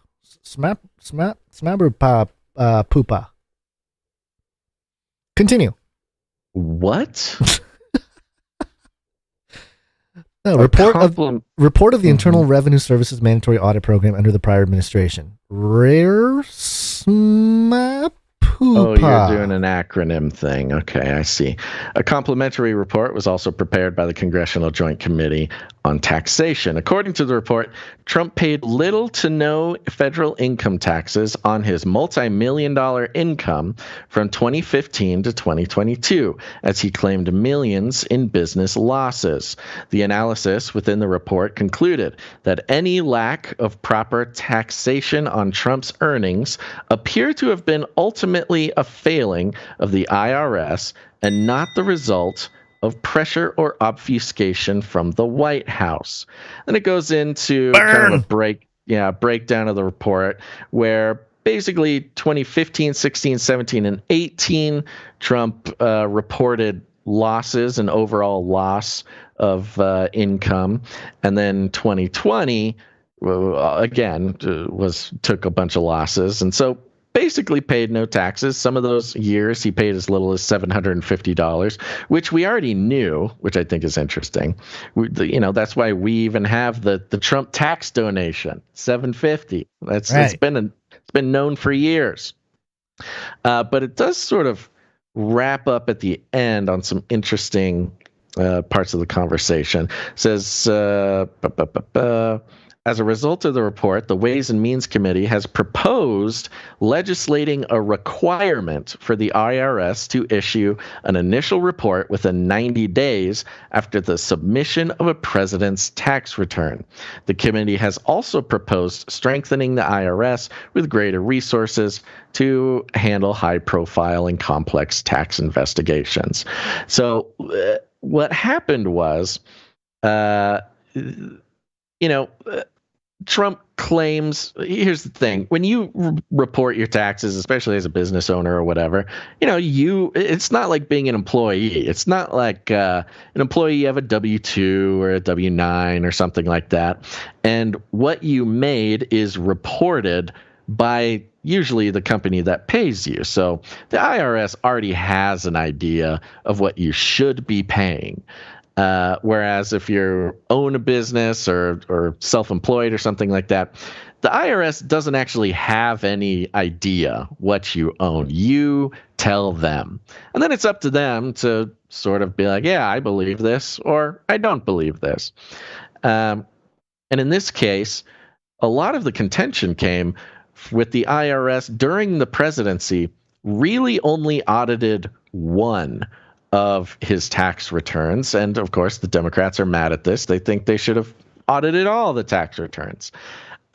Funny detail. It turns out there was just one guy at the IRS who was tasked with taking a look at Trump's tax returns. Usually you got one guy taking a look at a tax return, and then if they need to escalate, they escalate from there. So can you imagine just being the one IRS agent who, you're only making like 60 grand a year or something like that, and you're sitting at your desk, you process like millions of these things a year. You kind of just scroll down, you check if the numbers look okay, you just keep moving. And across your desk comes Donald J. Trump's tax return. The president of the United States. Start looking over your shoulder. Yeah, you're like, oh my gosh, I'm the guy who got this one by, I don't know, happenstance or lottery or whatever. And it was his job, what do? You just kind of look at the numbers that were put on the page by an expert team of a world-class team of tax professionals. I have the best team. I have the best. The best people. Yeah, all these rich guys just hire out, a whole team of people to prepare their taxes. So you're kind of just like one IRS agent up against pretty high-level tax lawyer team. And what are you going to do? I do want to jump over to this ABC report here. The headline on this one was, Trump's tax returns show he paid no taxes in 2020. No taxes. He's going to jail. Taxes. He's a criminal. Right? So, of course, the Fox headline says, this revealed his taxes paid. ABC headlines says he paid no taxes. Just a fun little thing to keep an eye on when you're reading articles from different outlets here. Let's see here. This one kind of goes through similar breakdown of the report from 2015 to 2018. He reported losses, et cetera, et cetera. Now, this was an interesting way for it to be sort of framed. This is down below that second picture there. The paragraph is Neil. Neil is one of the guys sort of in charge of the PR for the report. Neil told reporters that the committee found there was no ongoing audit of Trump's tax returns during his presidency. Okay, whoop-de-doo. There's no ongoing audit during his presidency until the committee requested them. Oh, okay. So, that's normal, audit, isn't it? Yeah. There was no audit of his taxes until there was, Gons. And listen to how they finish this out. Despite an IRS requirement that tax returns filed by a sitting president or vice president are subject to audit. So they're talking about they're subject to audit. They can be audited. They're looked at, and they're totally subject to audit. But it's weird to phrase it as a requirement that they're subject to audit. So why in the world weren't they auditing Trump's tax returns when he was subject to audit, just like everybody else in the country? It's just a weird way for them to kind of, it tried to be inflammatory. It's really sad. This is really sad. It's kind of pathetic, to be honest with you.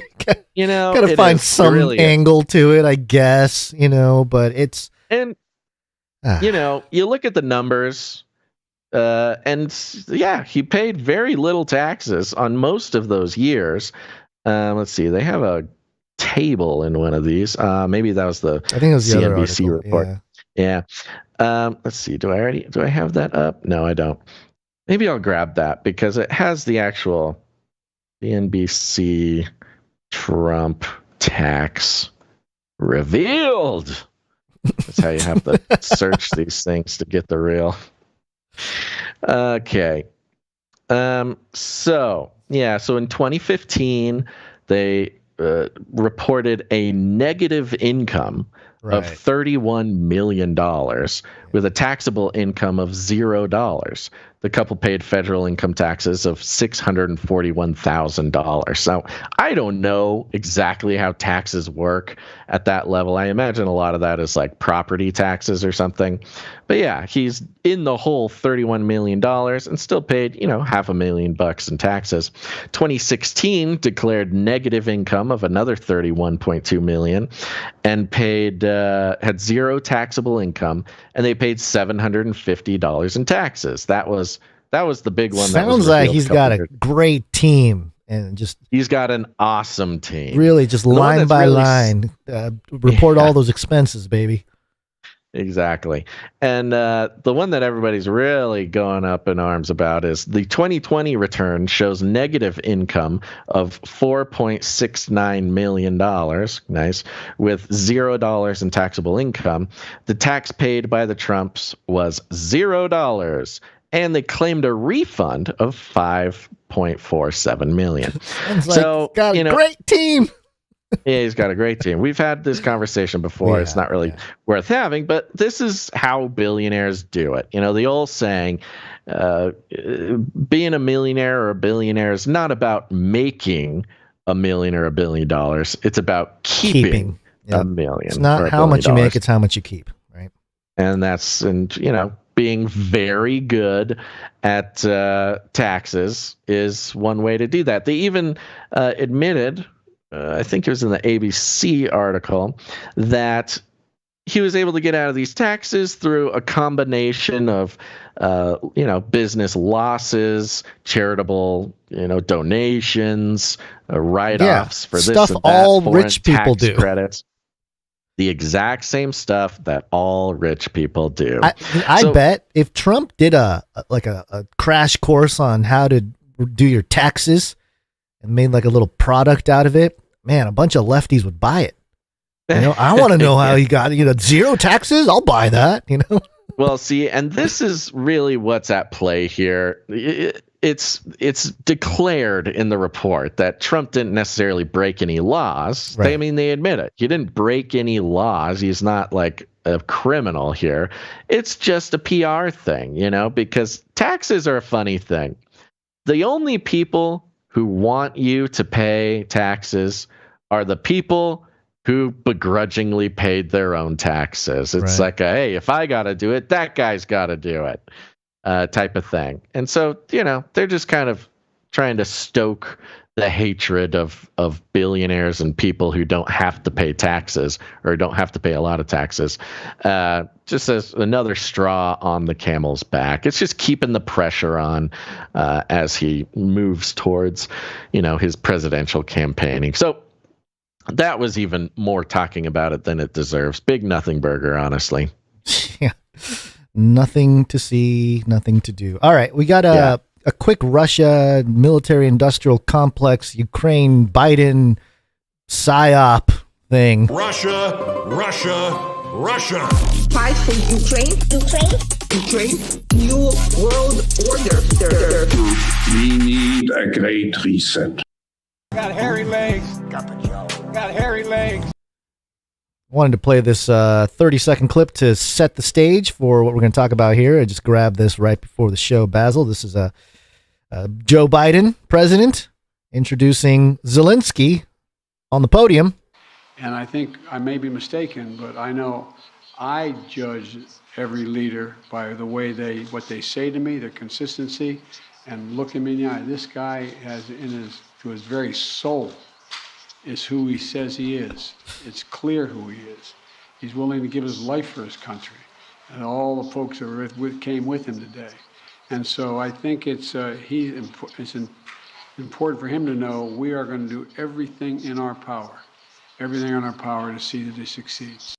All right, so he's standing right next to Zelensky there.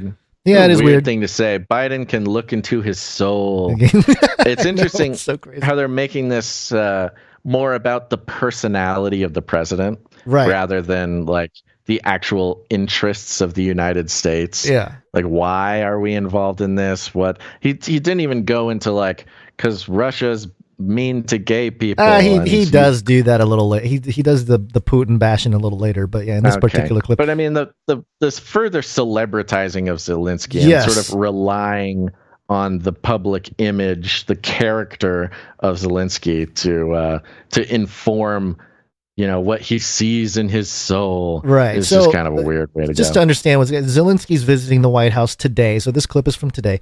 And Zelensky's in his sort of usual casual, like I'm a military guy kind of outfit with his green sweater. And in this particular clip, there's two podiums side by side. Joe's talking about looking into his soul and whatever, and looking right at him. And Zelensky is looking back at Joe, and he's got the earpiece in. You can see the wire coming up his neck, and it's a translator. But it just looks like, hey, Zelensky understands English. Why does he need a translator? This is like somebody in his ear, literally, to tell him what to say. It's interesting. The Ukrainians are trying so hard to sort of separate themselves from the Russians as much as they can. But famously, Putin doesn't speak English, like won't. Right. He can, he just won't, because it's a matter of pride. Like, why would we speak English? They're not better than us. I'm just going to speak Russian. That's what I do. Right. I'm a Russian speaker. I'm going to speak Russian. I'm not going to change my language just because I'm talking to people who speak English. Why don't they learn Ukrainian, or why don't they learn Russian, or whatever?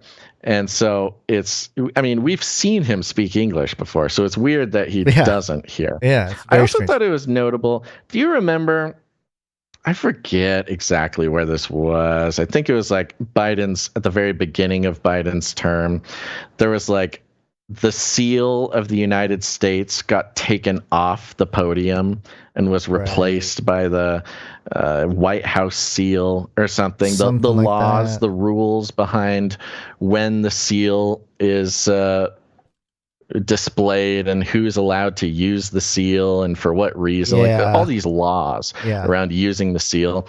I don't really recall a lot of the details of that, but I thought it was interesting. They have the seal of the United States on the podium that Zelensky is standing behind.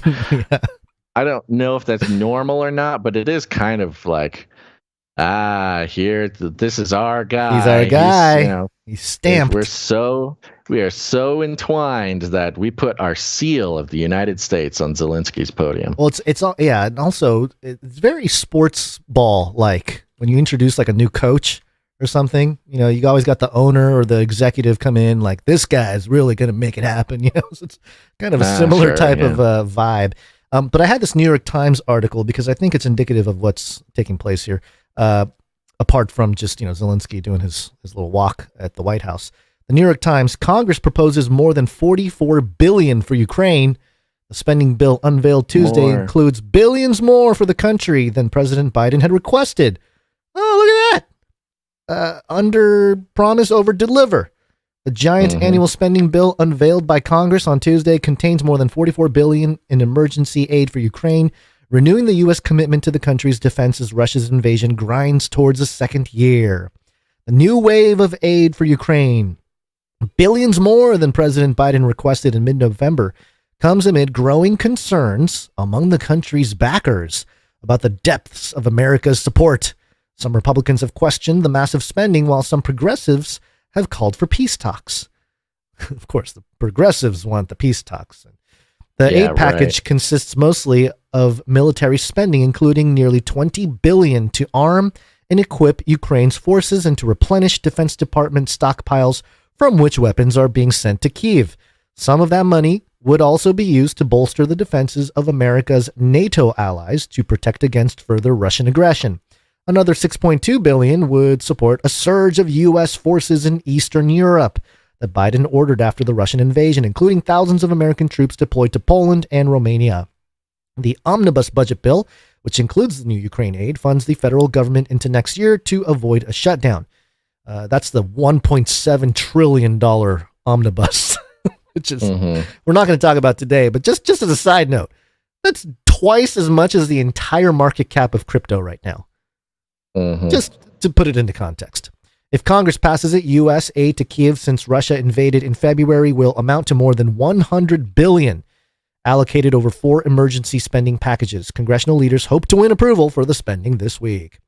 And it goes into some reflections, the different things going on here. Let me skip down to this part here. U.S. and Ukrainian officials insist that Russia is not prepared to negotiate in good faith. Moscow would exploit any truce or peace agreement for military advantage, they say.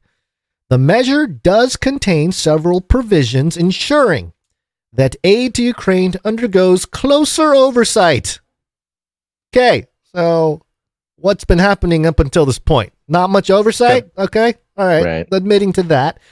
Okay, some U.S. officials worry that American arms could be diverted or stolen for resale in a country long known for endemic corruption. Didn't we report on how much of the weaponry is getting channeled over there to Africa, like an episode or two ago? Yeah, but interesting they mention it. I mean, that's been one of the biggest things for people like us is like, over the years, Ukraine is notoriously corrupt. Right. What's the deal? Why are we doing, blah, blah, blah. And And now they're just like, yeah. I mean, we all know it. Ukraine's notoriously corrupt. They say U.S. officials worried that American arms could be diverted or stolen for resale in the country, long known for endemic corruption. So, they're leaving it out there. They're not saying it's happening. They're saying it could happen. The spending bill requires the Defense Department to report to Congress the steps it is taking to ensure that weapons are delivered and used as intended. That's the provision. That's the oversight. Hey. Yeah. Make sure to send Congress a list of the things you did. Okay, that's going to make sure everyone's... Yeah. No oversight. No, just another document. Inspector General or anything like that. Yeah, just another document for some of the pencil pushers to put together. An Excel sheet for Congress. Yeah, this is ridiculous. It also provides $27 million to inspectors general at the State Department, Defense Department, and the U.S. Agency for International Development to monitor the aid. There we go. Yeah.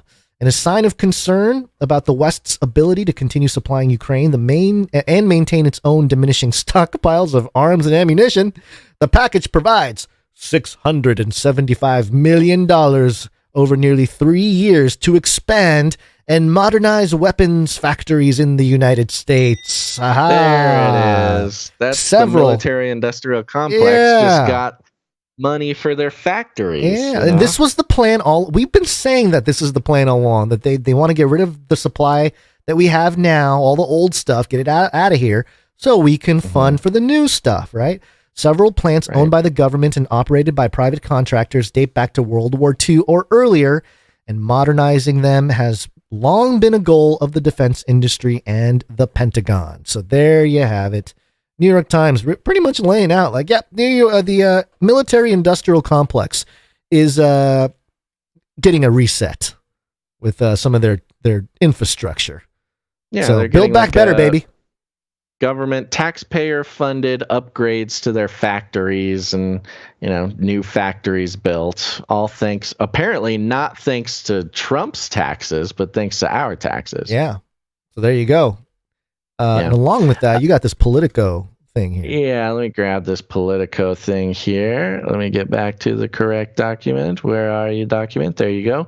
Yeah, Politico has an interesting article here. The headline, U.S. announces Patriot missiles for Ukraine as Zelensky arrives in Washington. That's racist, man. Patriot missiles? Yeah, well, these are kind of the gold standard of American military sort of technology, these Patriot missiles. President Joe Biden met with Ukrainian President Volodymyr Zelensky in the White House shortly after 2 p.m. Wednesday.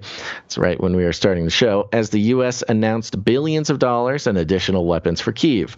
The Ukrainian president was set to meet not only with Biden, but with other senior U.S. officials in his first trip outside Ukraine since Russia invaded his country.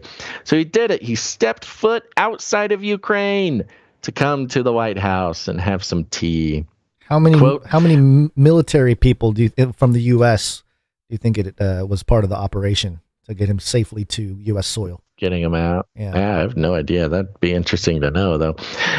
Quote, we will support Ukraine pursuing a just peace, Biden told Zelensky in the Oval Office, adding that Russia was trying to, quote, use winter as a weapon. Ooh. We can't just have normal peace. We need just peace. No, he's a climate warrior. He's using winter as a weapon. Winter as a weapon. Okay. Yeah. He talks about how Zelensky, blah, blah, blah, wanted to come earlier but couldn't make it because, I don't know, he's fighting a war or whatever. In the Oval Office, Zelensky handed Biden an award, which he said was a cross for military merit. I want to see this cross. I want to see this award because, as is known, widely known, the sort of Nazi influence in the Ukrainian military is well known and documented. And I don't know. I want to see what this cross award looks like. Something tells me it does not look like the cross on Calvary, but perhaps maybe something like an iron cross, given to him by a captain of one of Ukraine's U.S.-provided high-mobility artillery rocket system batteries named Pavlo. The captain wanted to pass it along to Biden. Ooh. Okay, then they do some more niceties. Let's see here. There we go. Okay, so then it talks about the Patriot missiles being sent over there. They're supposedly arriving soon or now.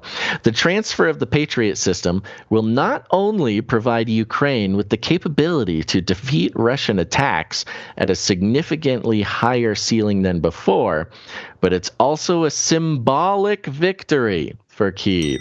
Ukrainian officials have been asking for months for the Patriot. It's an interesting way to frame this U.S. aid as a victory for Zelensky, as if there was some sort of competition to see just how much weapons and money. You win, yes, Volodymyr. You're the man of the year. He wore them down for months, asking and asking and asking for the Patriot missiles, and finally Biden gave in and did it. So here's another quote from Zelensky. "The situation is under control because of your support," said Zelensky told Biden in the White House. Situation is under control, Gons. Let's see here. Talks about the Patriot missiles a bit more. The Pentagon is looking to compress the time frame for training as much as possible in order to get the Patriot on the battlefield, the official noted, but because of the complexity of the system, it will take several months. The official stressed that the Patriot is not a silver bullet for Ukraine's air defense needs. The goal is to help Kyiv boost its layered integrated approach to protecting against Russian attacks using legacy Ukrainian systems. And then it talks about some of those. Where is let's see here. They have changed this article since I had it back up, so all my highlights are gone. Quote, "This is another step in many steps that we have pursued and that our allies and partners have pursued to get air defense capability to Ukraine," the official said, quote, "So with this one battery, we will be offering a formidable capability, but we will still be working to round out Ukraine's air defense capabilities." The Pentagon declined to say where the Patriot battery would be drawn from. The system is currently used by 18 countries around the world and is in particularly high demand in the Middle East because of the threat of Iranian cruise missiles. Oh, good. Well, don't know where it's coming from, but we know that everybody wants it and loves it. I think they took out this quote that really stuck it for me. Wow, they wrote a lot more about the Patriot cruise missiles thing too. Yeah. Well, just as a side note. Here it is. Oh, okay. Here it is. Yeah. Oh, you can, if you got a side note, you can mention it. It says here, quote, "It's a historic visit," meaning Zelensky coming to the White House. "It's a historic visit that will cement our partnership with Ukraine for the foreseeable future." Oh, no. Said Michael Carpenter. Yeah. Sorry. "We're cementing the partnership. We're taking them under our wing forever," said Michael Carpenter, the U.S. ambassador to the Organization for Security and Cooperation in Europe. Quote, "So many Ukrainians are without electricity, without heat, without light. This will be a symbolic sign that the United States is with them for the long haul." Yes, well, that's what somebody who's cold and hungry and in the dark really needs, is a symbolic sign that they have the support of the United States. Moral victories, man. Exactly. That's exactly what it is. A moral victory. And talking about cementing our partnership for the foreseeable future. I mean, this is what we've been saying all along. This is the new forever war. This is going to go on for as long as it's profitable for the military-industrial complex. The visit is an opportunity for Biden to show the administration's continuing support for Ukraine ahead of Republicans taking over the House in January. Officials in Washington and Kyiv fear that the new GOP-led Congress may be less willing to funnel money into the conflict. They just say it right there. Like, yeah, we're just funneling the money, baby. Oh my gosh.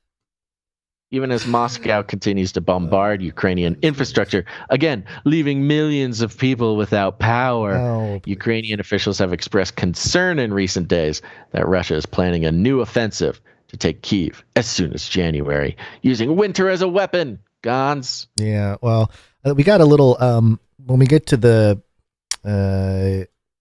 producers segment and we have some of the messages, we did get one from the Sentinel to give us, a little bit of a boots on the ground on the situation. Great. Cool. So we'll have that when we get there. The side note, the person of the year thing, and I know people have pointed it out, but, you have Mark Zuckerberg was a person of the year. Putin was a person of the year. Bill Clinton, the computer was a person of the year. And that's what I was going to get to is 1938, I think. 1938, Adolf Hitler. 1939, Joseph Stalin. And then 1942, Stalin again. Not quite back to back, but, a couple championship rings. This Times Person of the Year thing, people don't really think about it, but like the message is like, this person is awesome. Yeah. We love this person. We love everything they're doing. It's great. When really, it's just another way to install that person into the software of society, of people. You got to have that cover of Time Magazine, Person of the Year. Wow. Burned into the brains of everybody. Oh my gosh. Let me just read the list, okay? This is on Wikipedia. I guess this is the official list. So this year, 2022, it's Volodymyr Zelensky and the Spirit of Ukraine is listed as the winner, the Times Person of the Year. The Spirit of Ukraine. Yeah. What, the Holy Spirit, but the anti-Holy Spirit? What is the Spirit of Ukraine? That's very strange. 2021 was Elon Musk. 2020 was shared by Joe Biden and Kamala Harris. 2019 was Greta Thunberg. 2018, The Guardians, the journalists who faced persecution. 2017, The Silence Breakers for the Me Too movement. It's not a person. It's like a movement, right? Then you had Trump before that, Merkel, Ebola fighters, Francis Obama, blah, blah, blah. So, but yeah, I mean, these are just the who's who of the New World Order. I mean, they pretty much could be kind of like the number one draft pick of the New World Order Fantasy League game. So, Train Station in the YouTube, so I looked it up. It's the award for, let me pick it up. Henry Kissinger in 1972. Yeah. Ukrainian Cross for Military Merit is what Biden received from Zelensky. And if we go ahead and search what the Ukrainian Cross for Military Merit looks like, it looks pretty Iron Crossy to me. In fact, a lot of people have, when you search for Ukrainian Cross of Military Merit, it shows both the Ukrainian Cross for Military Merits popping up, but then also the War Merit Cross from the Nazis. They're extraordinarily similar, except for the Nazi one has a swastika in the middle of it. Right. So cool award, Biden. Yeah, I'm trying to find a photo of it here. They do have an article from the Jerusalem Post. Does not show an image, maybe for a good reason. Jerusalem Post might be protecting their readers from getting triggered on some of that. Yeah, well, also the algorithms might catch that stuff. Sure. Well, that's interesting. My page just reloaded and changed all the photos to something else. Oh, good. Ukrainian Cross for Military Merit. Take me back. Anyways. Yeah. It reloaded with all the pictures of Biden actually holding the thing. Yeah. Oh my gosh. I don't know if you can do this on the fly, Gons, but you look at the Ukrainian Cross for Military Merit, it is almost exactly the same as the Nazi War Merit Award, except for the Nazi one has a red ribbon instead of a blue one and has a swastika in the middle. Whoopsies. Let me see. Well, okay, let's see. I'm trying to pull. Let me see. Maybe I can send you some. Where do you want? Okay, so I'm seeing. In the document, right? Is that part of what Zelensky has on his shirt there? It looks like his sweatshirt has that logo of quite possibly. Yeah, the Ukrainian military. Maybe that's the logo for the Ukrainian military on his shirt. So I put in a link there in the document. A It's link probably the same to one the that I've been looking picture at. of Biden. Yeah, you can zoom in. Yeah. That's the one. Okay. So if you zoom in really tight to that one. Yeah. Boom, boom. Yeah. And then compare that It with... even has a red and white stripe there. That's interesting. Yeah. And notice the sort of crossed swords. Yeah. And then I'll pop I have a Nazi. one in Yeah, I here. have a Nazi one from 1939 here. So a little side by side. Is it the one with the swords crossing? No. Let me. Yeah, I can find one. Yeah, it's the War Merit Cross. Here. I gave you a link there. Okay. This is super interesting for the listeners. Sorry about that. People who just listen to the podcast version. We are just zooming in. They are almost exactly the same. Oh yeah, the two swords crossing and like a little design around it.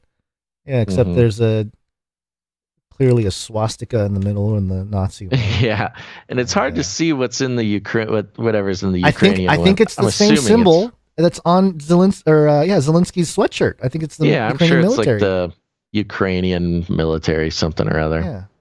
All right. Well. So there you go. That's fun. Yeah. Okay. Well, congrats, Biden, on the award. So for your military merit? Are we making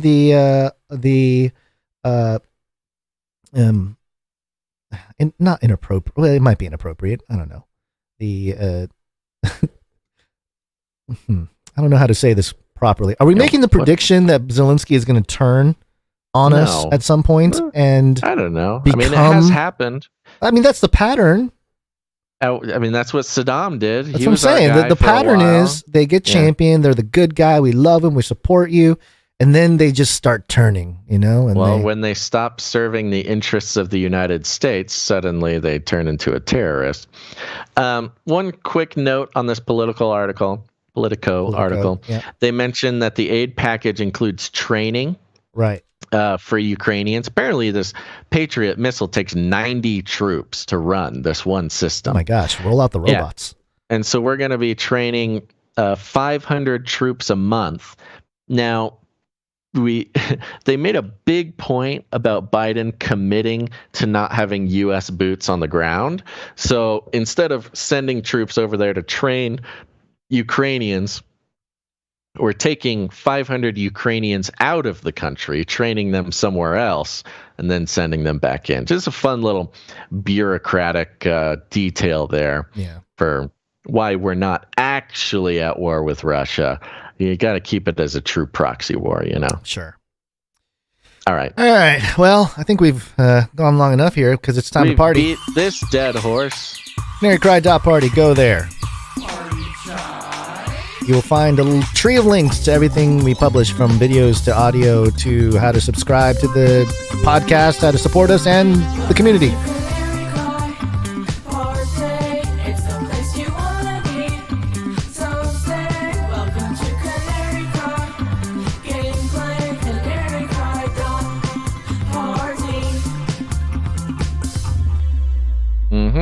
You can also find a podcast Ravel. I do with Dr. Christopher Ryan Gates. It's a good podcast. Go check it out. And you can also join our text message list, our newsletter list, all sorts of good stuff there at canarycry.party, including you can learn how to support the show, become a producer.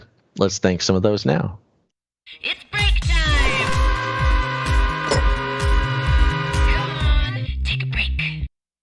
Yep, let's take a quick break, folks, and thank some producers. As mentioned, we're on the value for value model. We take no corporate money whatsoever, and people who get value out of the show, they have the opportunity to put value back in. You can do that with your time, your talent, or your treasure, and we're going to thank some people who supported the show with their treasure. You should be grateful to these people. These people are making sure that the show continues to be free and free from corporate influence. We thanked our executive producers, Anon E. Mouse, Natalie T., and Christine S. a little earlier, but we got a few more to thank. You ready, Gons? Ready. Okay. We're starting out with Marita R. Marita R. Yeah, producer Marita R comes in with a nice round number and says, "Hey guys, here's a Hebrew lesson on the names Elon and Kushner.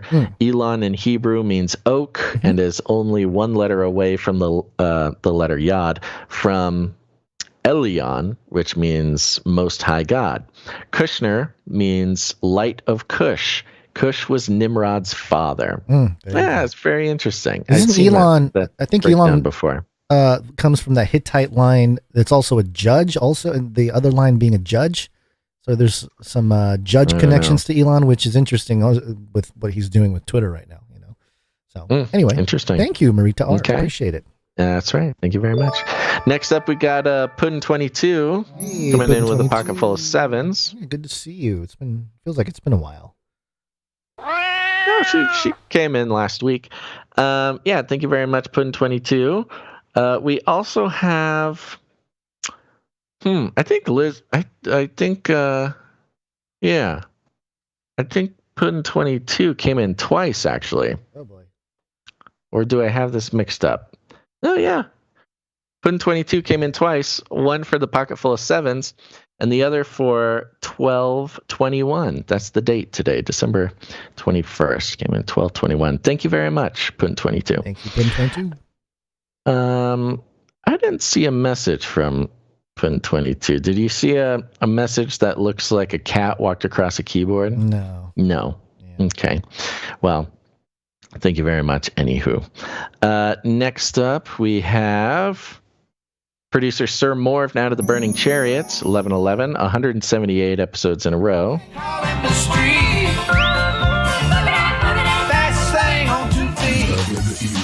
Thank you, Sir Morv. Yep. Then we got Sir Alex Protocol V2, Now to the Berean Protocol, pocket full of sevens, and a 1-2-3 streak. Oh, yeah! Thank you so much. Thank you, Sir Alex Protocol V2. And that concludes our list of financial producers who came in the amount of 777 or more, which entitles them to have a note read on the show. We got a few more that came in under that who are on streaks. Let's thank them now. Starting with Dame Gale, Canary Whisper, and Lady of X's and O's on a 209 episode streak. Thank you, Dame Gale. And we got Runk Smash, 27 episodes in a row. Thank you, Runk Smash. We got Sir Darren, Night of the Hungry Pandas, 85 episodes in a row. Thank you, Sir Darren. Doctor Who Done Dat, 10 episodes in a row. Thank you, Doctor Who Done Dat. Sir Casey the Shield Knight, 245 episodes in a row. Thank you, Sir Casey, of course. Veronica D, 209 episodes in a row. Thank you, Veronica D. Sir Scott, Knight of Truth, 234 episodes in a row. Thank you, Sir Scott. Thank you. Indeed. Thank you all. Okay, we got a bunch of stuff here.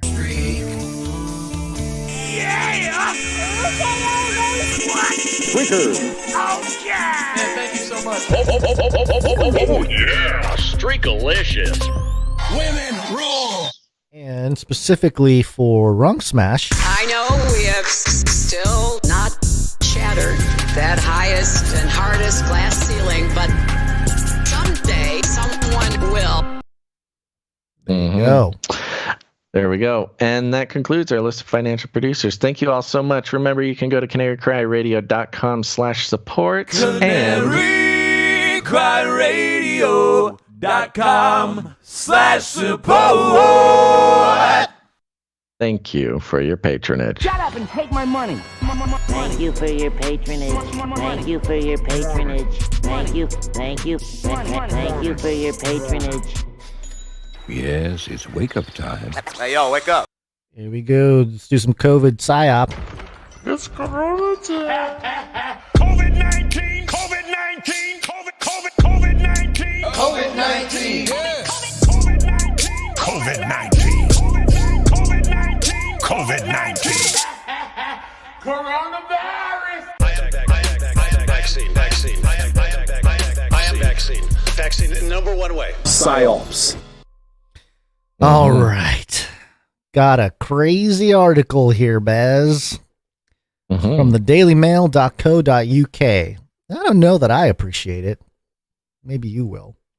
The headline here: conspiracy theorist plotted to firebomb phone, TV, and radio masts because he believed Britain was, quote, controlled by Israel, and COVID vaccine was a, quote, planned genocide, as convicted terrorist faces jail. Sounds like an operation to me. Yep. A conspiracy theorist is facing jail after being found guilty of plotting terror attacks on critical national infrastructure in a bid to, quote, topple the British government. That's a weird way to do that. Why even call him a conspiracy theorist? Why not just call him a terrorist? I mean, in a way, aren't all terrorists conspiracy theorists if you're going by sort of their definition of it? Of course. Oliver Lewin, 38, planned a series of widespread coordinated attacks, which included, quote unquote, taking out motorways and firebombing phone, radio, and TV masts. A court heard that he wanted to cause mass disruption to the UK's communication systems and travel infrastructure after becoming, quote unquote, obsessed with the idea that the country was being controlled by, quote, Jewish elites reporting directly to Israel, end quote. Which is very specific. You know, it's not influence, it's actual direct reporting to Israel. Right. Which is interesting. And then, I didn't like this. A former AV engineer, it's audio-visual engineer, video, which is that's me, Basil. I'm a former AV guy. Yeah, I don't like that. I'm also age 39 too, so right in that age range there. Was also deeply opposed to the Tory government and believed that, quote, white people across Europe were being systematically killed by the vaccine in a, quote, planned genocide. All right, so, white people. Yeah, it's a race thing. Due to believing this, again, weird way to start a new paragraph there. Due to believing this. Yeah. And that the coronavirus had triggered the emergence of a Chinese communist system in Britain, Lewin set about trying to destabilize the government. Yeah, no, only governments and intelligence agencies are allowed to do that, not citizens. You know, he did this. Okay, so this guy must be really smart. This guy must be really organized. He must be just scary, influential guy. He did this whole plot to destabilize the government by stirring up a movement of like-minded individuals via the encrypted messaging site Telegram. Ooh, a movement. A movement. Yeah. Okay. In a series of messages, it was claimed that he wrote, quote, "We are at war, people. Make no mistake. Peaceful marching has not and will not do anything. You have to choose a better strategy. I have one that I think will work, but it involves staying out in the wild for a few days at a time." The wild, huh? So we got a prepper, too. We got a camping enthusiast. Sure, yeah. I don't know what kind of wild we're talking about, but okay.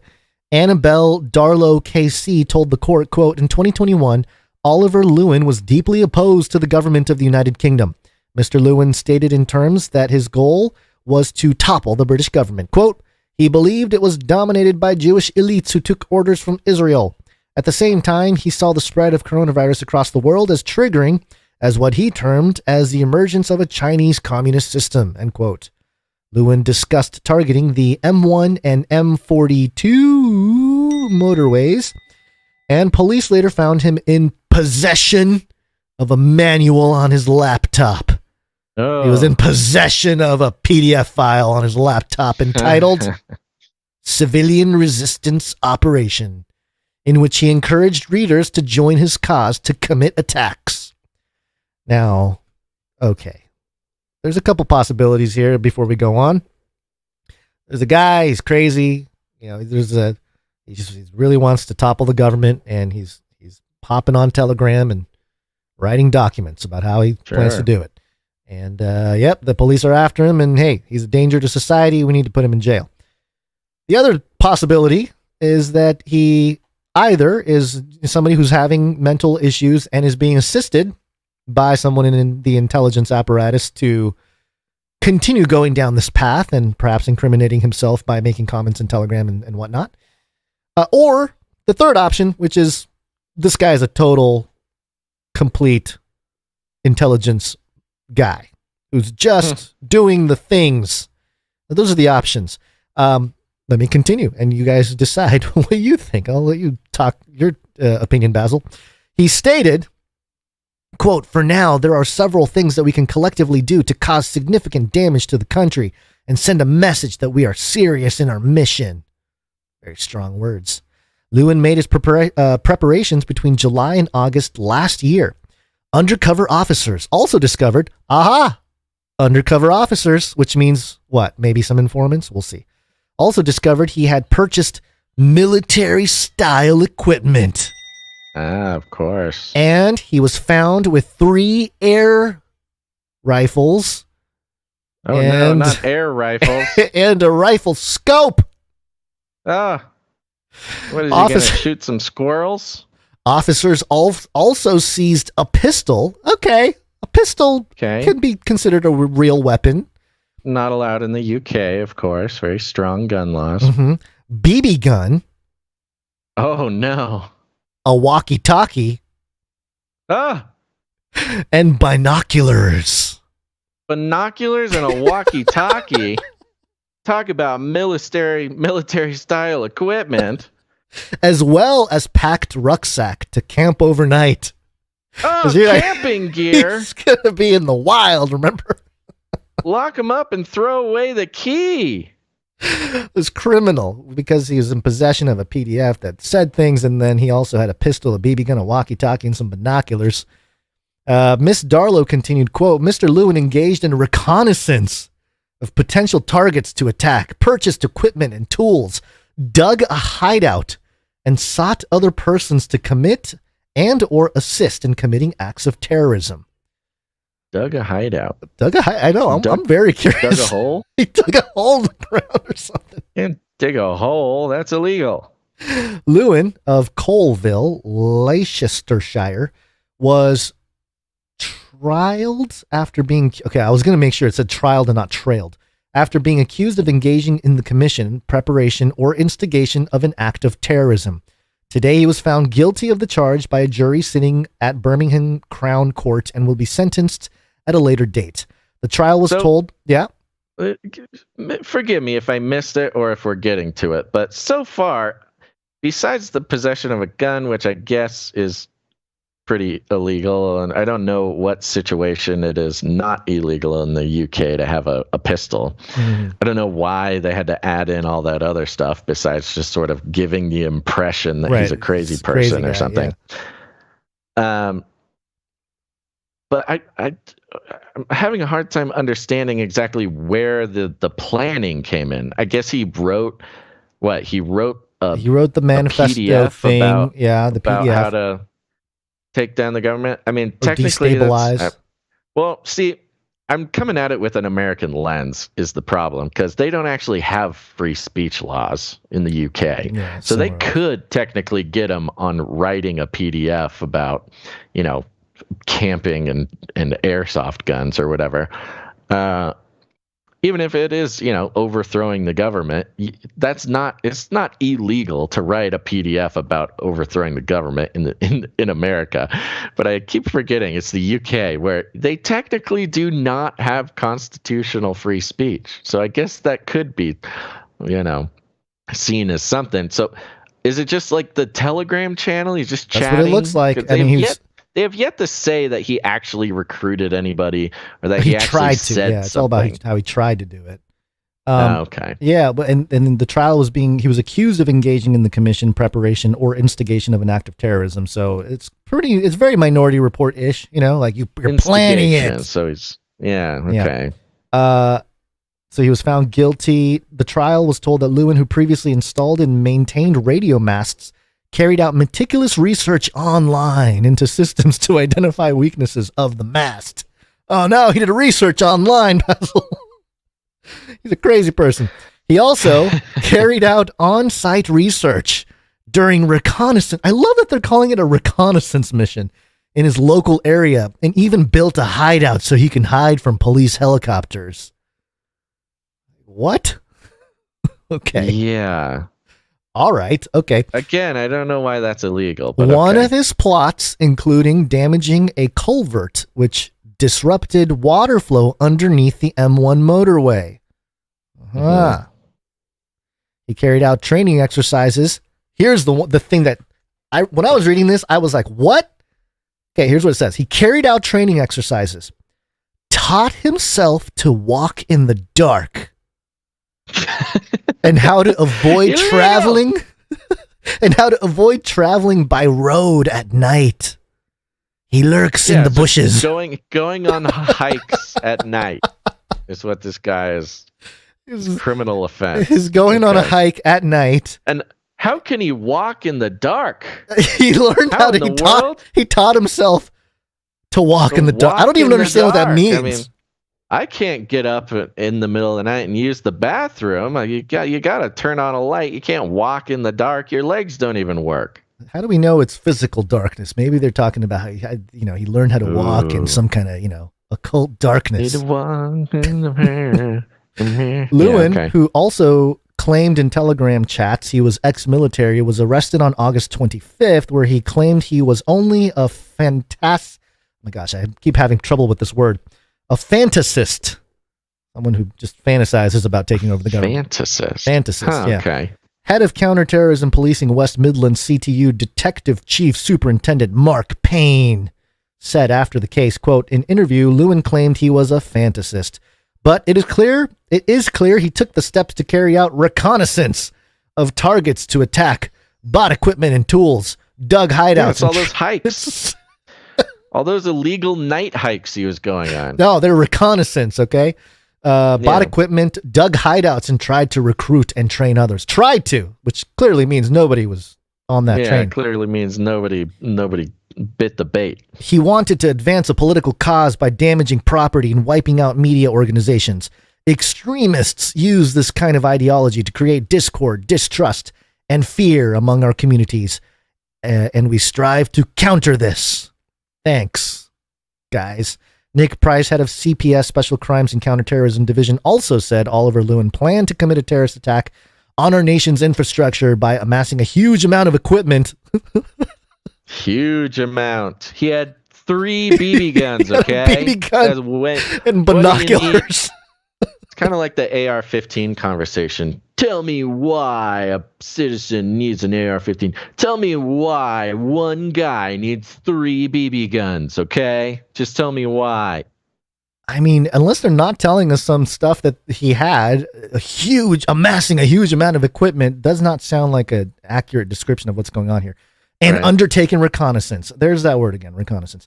He not only was, this is continuing the quote here, he not only was committed to the idea that violence was the only way to overthrow the government, but he also sought to persuade others to join him.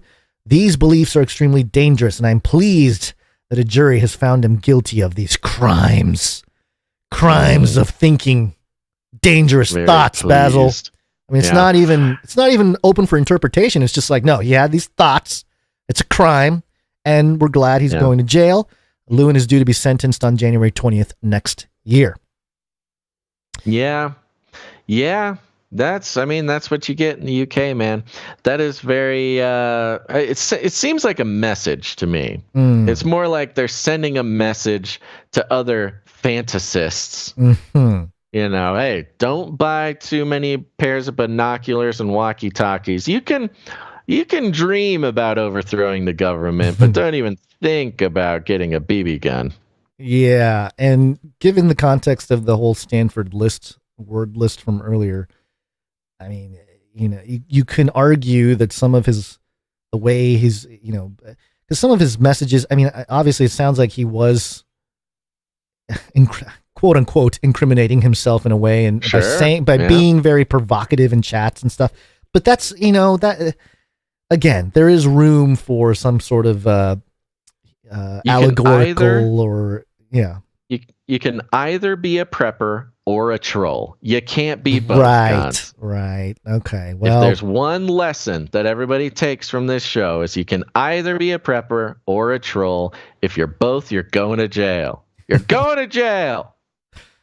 Okay. Well, that's fun over there in the UK. If you think those things, you might be going to jail there.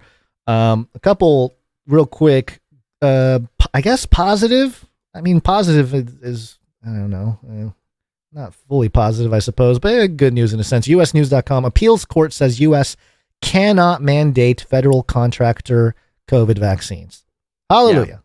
Yeah, this is one of the they changes. can't be authoritarian. Thank you. Appeals court. Yeah, I Appreciate guess. the protection. They can't force other, companies to force vaccines on people who don't want them or whatever.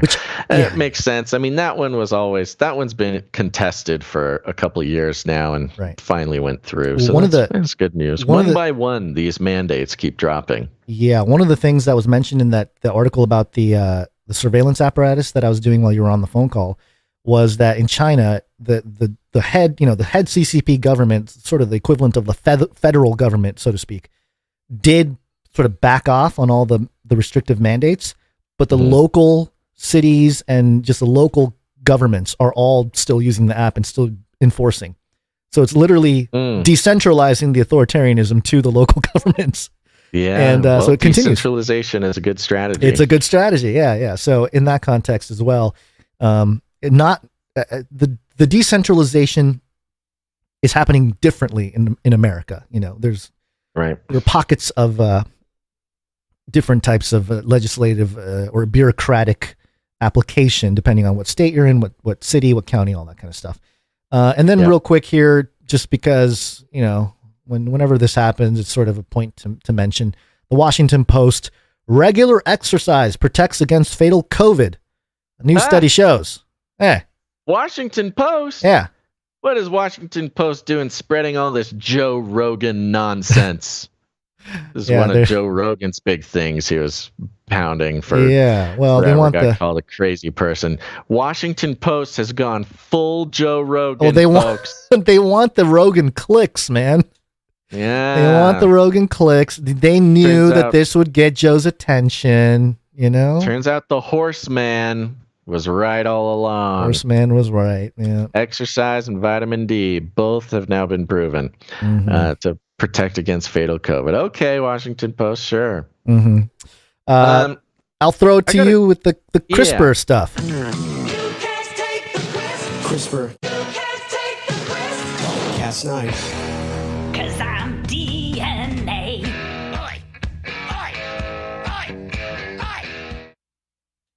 Yeah, here's a fun little update for those who've been listening for a while or following the stories here.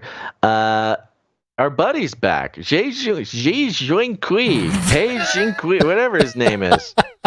The CRISPR baby scientist is back. Yeah. Here's what he's doing next. This is from Wired.com.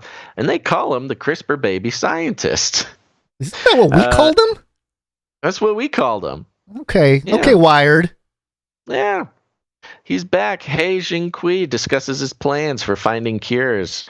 Let's just see what they have to say. He's late to the party. You just get the too little deep into it. gel bots, man. Just get a gel bot. Throw them in the body. You're good to go. Yeah. Well, for those who need a reminder, this is the fella that went to jail in China allegedly for illegally manipulating babies' DNA with CRISPR to hopefully make them more resistant to HIV, but he did it sort of secretly. He's kind of a mad scientist kind of guy, and then came public with it, and then was lambasted by the sort of worldwide scientific community for operating outside of protocol and unethical behavior.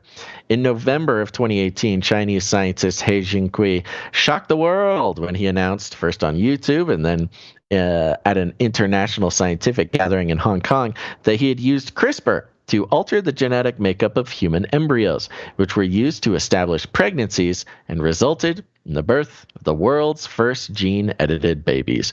Backlash against He was harsh and swift. Members of the scientific community condemned his experiments as unethical and voiced concerns over babies' health. It's weird. We have been following this guy for so long, about which is little known today. The Chinese government suspended his research, saying he violated medical regulation. In December 2019, a Chinese court found He guilty of illegal medical practices and sentenced him to 3 years imprisonment. In light of his experiment, China has since adopted regulations prohibiting the modification of human embryos for reproductive purposes. He was released from prison in April. In recent months, he's taken to Twitter and the Chinese social media platform Weibo to publicize his next steps. Previously, a researcher at Southern University of Science and Technology in Shenzhen, he says he has started a new independent lab. Oh, hello, EcoHealth Alliance. Yeah, Fauci, you've got a new funding apparatus here. Well, he's independent lab. Yeah. I understand that whoever's going to, succeed Fauci. Sure. Independent lab in Beijing and wants to pursue gene therapy, an approach that attempts to correct inherited diseases by replacing faulty genes with new, healthy versions, as well as gene editing. In an email interview with Wired, he said he wants to help families with rare diseases, but plans to treat people who already have the disorders, not prevent them from making heritable changes to embryos, as he did with the Crispr babies.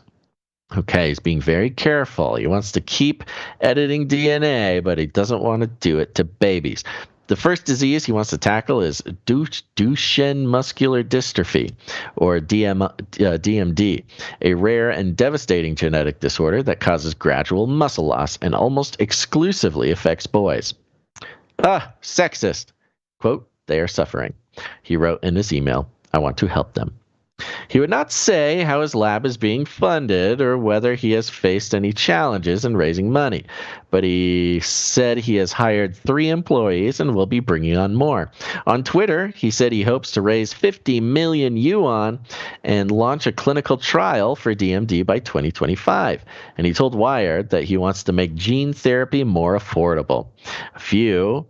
The few that have been approved in the U.S. and Europe can cost $1 million or more for a one-time dose. Oh, my gosh. That's crazy. Yeah.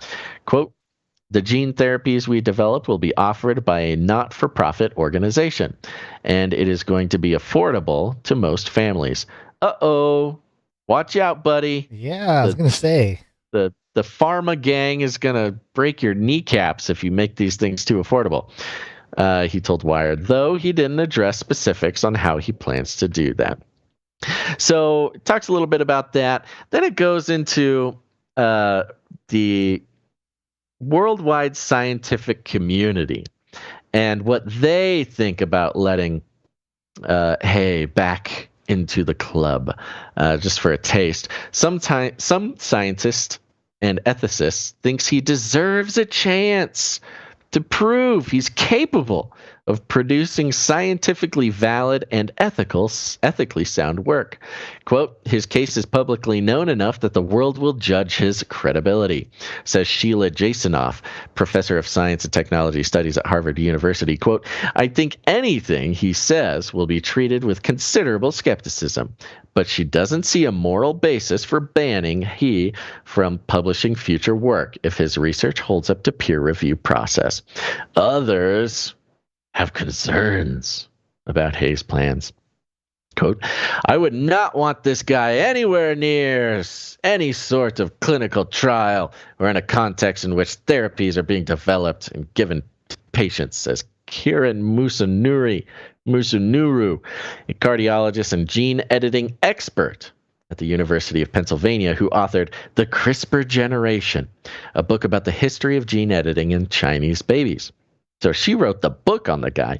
Quote, he did illegal and grossly unethical experiments in secret. Now he wants to pick up as if nothing happened, says Hank Greeley, a professor of law at Stanford University. There's your Stanford. Hey, another Stanford. Hey, they just and author of the book CRISPR People. Oh. Okay. CRISPR People. These guys I guess there's not a whole lot of book titles. I think I'm pretty sure we just monetized with the, you can't take the CRISP thing and you can't really go anywhere else with it. So yeah, we win. Yeah. Continue. CRISPR People, which explores the science and ethics of human gene editing. Quote, I don't think science should accept him back. This guy sounds bitter. At least not without some more time and some indication that he understands, accepts, and acknowledges that he screwed up. Wait a minute. Really thinks for now. He screwed up, guys. I know, but the way he says, I don't think science should accept him back. I mean, he is literally talking about the ivory tower institution of science.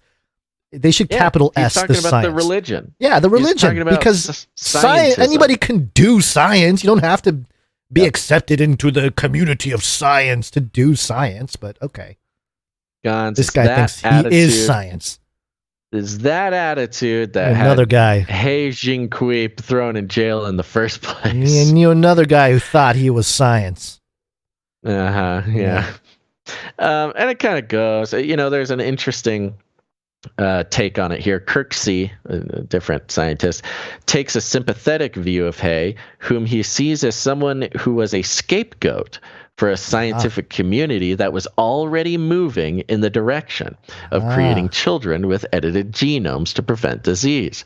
And this is kind of where we fell with this. Like, he's obviously not the only guy doing this. 100%. Yeah, so this Kirksey guy is kind of on our side. Quote, he saw himself at the vanguard, and in my opinion, he got thrown under the bus, Kirksey says. Wow. After his experiment came to light, so too did the fact that many prominent scientists within China and elsewhere knew about his plan to establish pregnancies with edited embryos and failed to stop it.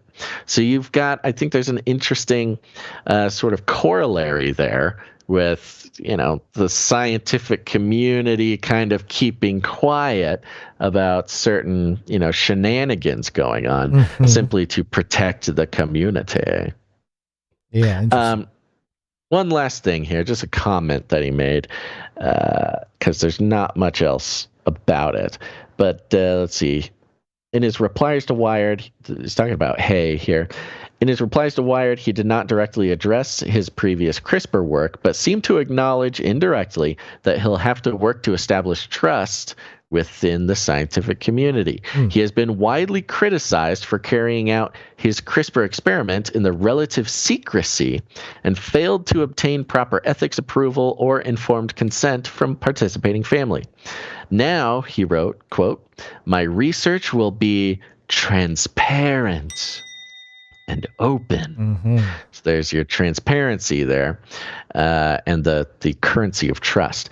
Adding that he plans to have an international scientific advisory team review his research and an ethics review board to monitor his work. All progress will be posted on Twitter. Hey, Twitter is the new scientific journal. The Twitter science. That's right. Twitter is the place where the criminal mad scientist who made the gene-edited babies will be posting his progress. His transparency will be exercised on a branch. That's exactly right. So there you go. Just a little update on our buddy there. He's back at it. He's trying to get it up and running again. He's out of prison. He paid his debt to society, and he's back off to edit more genes. I'm still wondering what the purpose. I mean, just having that one guy, the Kirksey, saying that he's sort of a scapegoat for the scientific community. And because I can understand nobody wanted to be the first one, because because this technology is so revolutionary, quote unquote, and so powerful in altering the very makeup, the rest of the human species for the rest of time. Yeah, sort of the power that is infused in this technology is such that you don't want to be the first one to do it. So it's almost like they just let this guy go out there, do it, take the fall, and then now we can move on with a little bit more regulation. It's almost like he's the Sam Bankman-Fried of CRISPR. He's sort of the fall guy that takes all the That's but a good then comparison. Regulation gets to come in and manage and control how it all gets rolled out. Right. Yeah, because it's not like he is doing anything that other people weren't already doing. Same with Sam Bankman-Fried. He was just doing the same thing all the other hedge funds and stuff were. Yeah. But somebody's got to take the fall and open the door to sort of a more governmentally guided approach. Right. Because obviously, if people are just doing it willy-nilly, then, we have a disaster on our hands, of course. Right. And by the way, just a side note, because we're going back into history here. Canary Cry Radio episode 014. It's our 14th episode back on July 2nd of 2012. GM babies are here. We talked about the GM babies. Talking about it for 10 years, baby. Yep. And so yeah, we've been on this topic for a long time. So yeah, it's good to see Hay back in action. We'll see what comes of it. Maybe I'll give him a follow on Twitter so I can see all the transparency oozing out of his Twitter account. There's a juicy follow. Yeah. Okay, well, I think it's time we thank some producers. Let's thank some producers who come in with their talent. Break.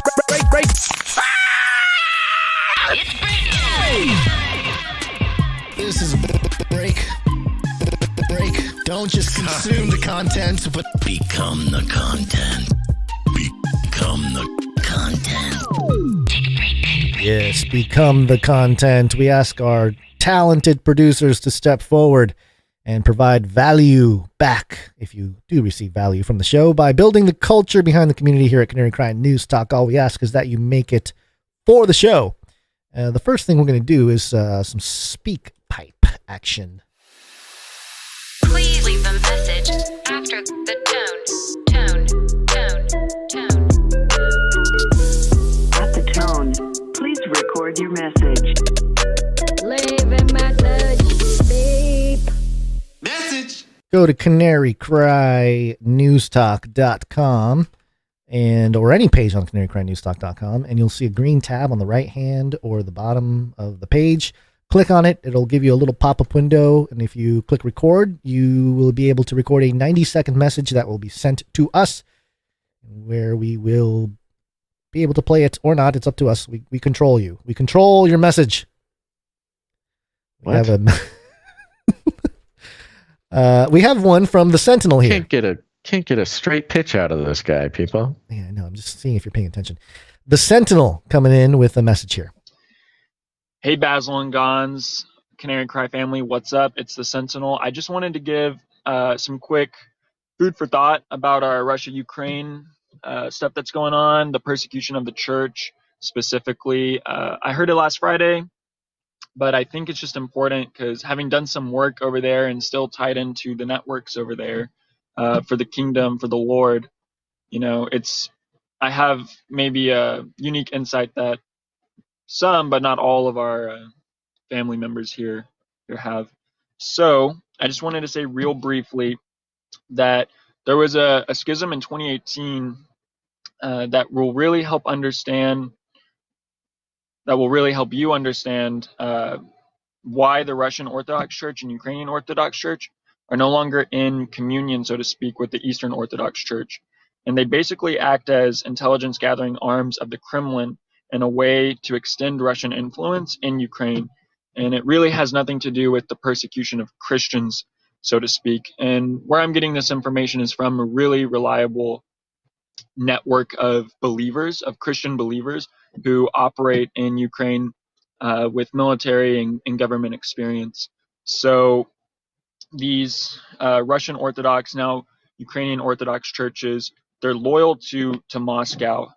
And yeah, just think about that. Thank you for that insight.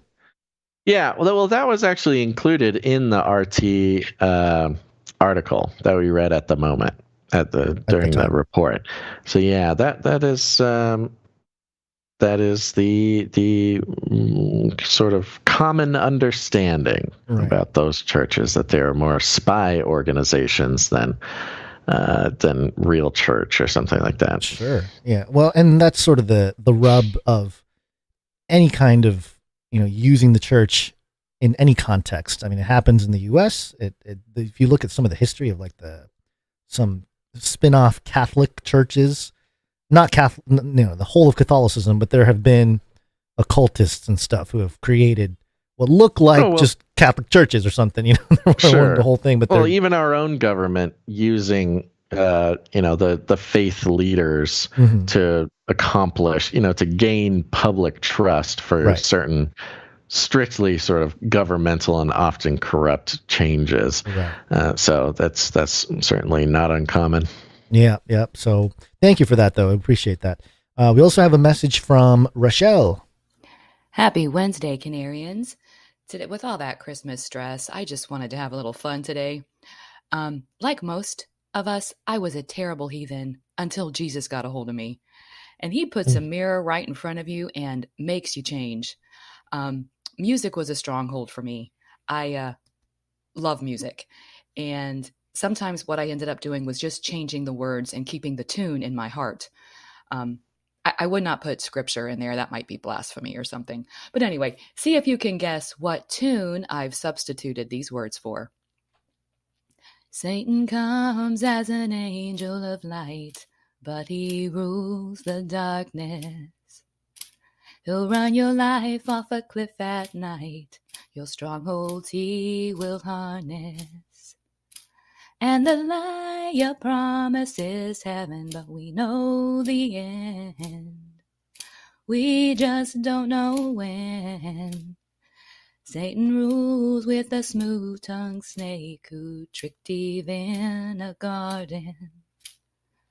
The Holy One in his righteous state could not grant them pardon. Oh, I'm going to run out of time. Yep, you guessed it. That was Stevie Nicks singing Rhiannon. That's a witch. You see how I had to change the words. Anyway, stay strong for Jesus. Thank you, Rochelle. Thank you very much, Rochelle. I didn't recognize the track. I'm not super familiar with all of Stevie Nicks' works. Me neither, but I got the chorus section. Thank you very much, Rochelle. Thank you, Rochelle. Appreciate it. All right, let's do some audio production first. Audio production.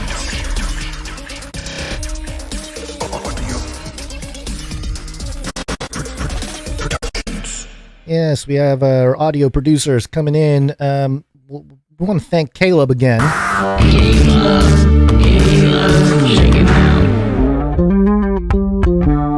As you heard at the top of the show, he did clean up some of the audio on the disclaimer. And so we will be using that as much as we can. So thank you for that, Caleb. We also got something from Little Owen. And I don't think there was a note with this unless you saw it, Basil. I didn't see a note in the doc there. But here is Little Owen's Basil Whoop. Hold on, what is this called? Basil Whoop. Yeah, Basil Whoop. Okay, here we go.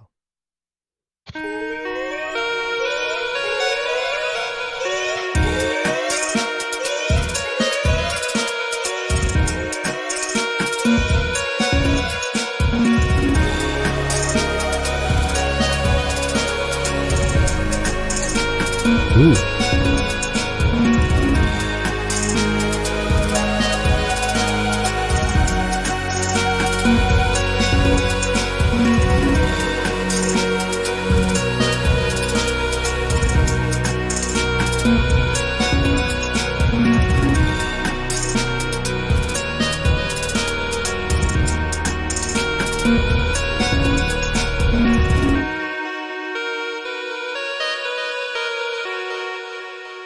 Very nice. I think he was taking your whoops and turning it into a little track. Yeah, I think those were my whoops. I think I don't know what else it would be, but my from my Bigfoot impression. Ah, real throwback, huh? From the Bigfoot episodes. Yeah.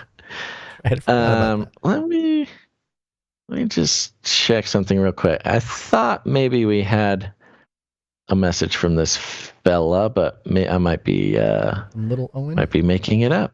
I often just make things up simply to make the show run longer than it would otherwise need to, because what else am I going to do with my day? You know, I just got to sit here and podcast all day.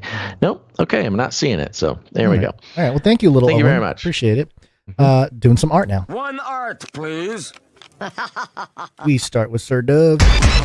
One art piece from Dove. Here's a note piece for today's artwork. I made a possible merit badge for the triple threat producer that comes in with their time, talent, and treasure all in one episode. Hope you guys like it. Keep doing what you do, and I'll keep praying for yins.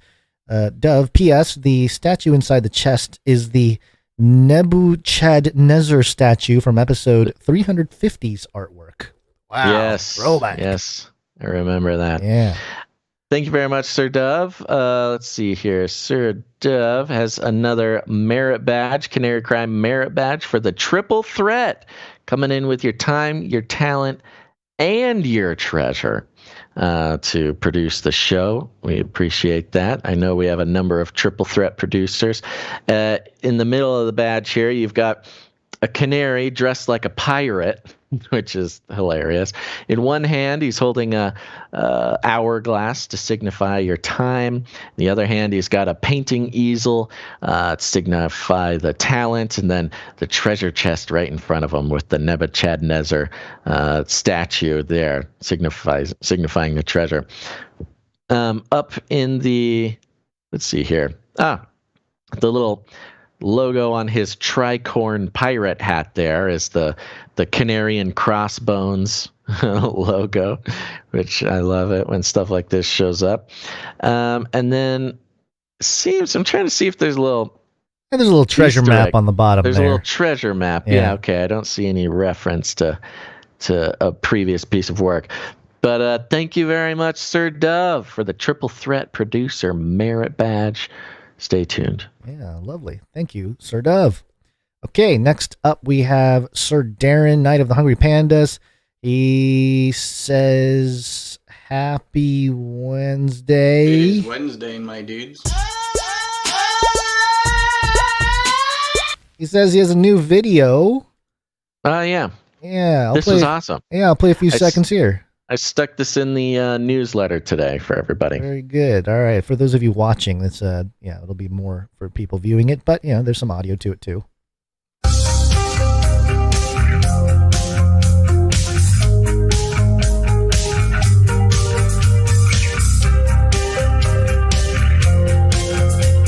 Glory by Marty B. Yep. Canary Cry News Style.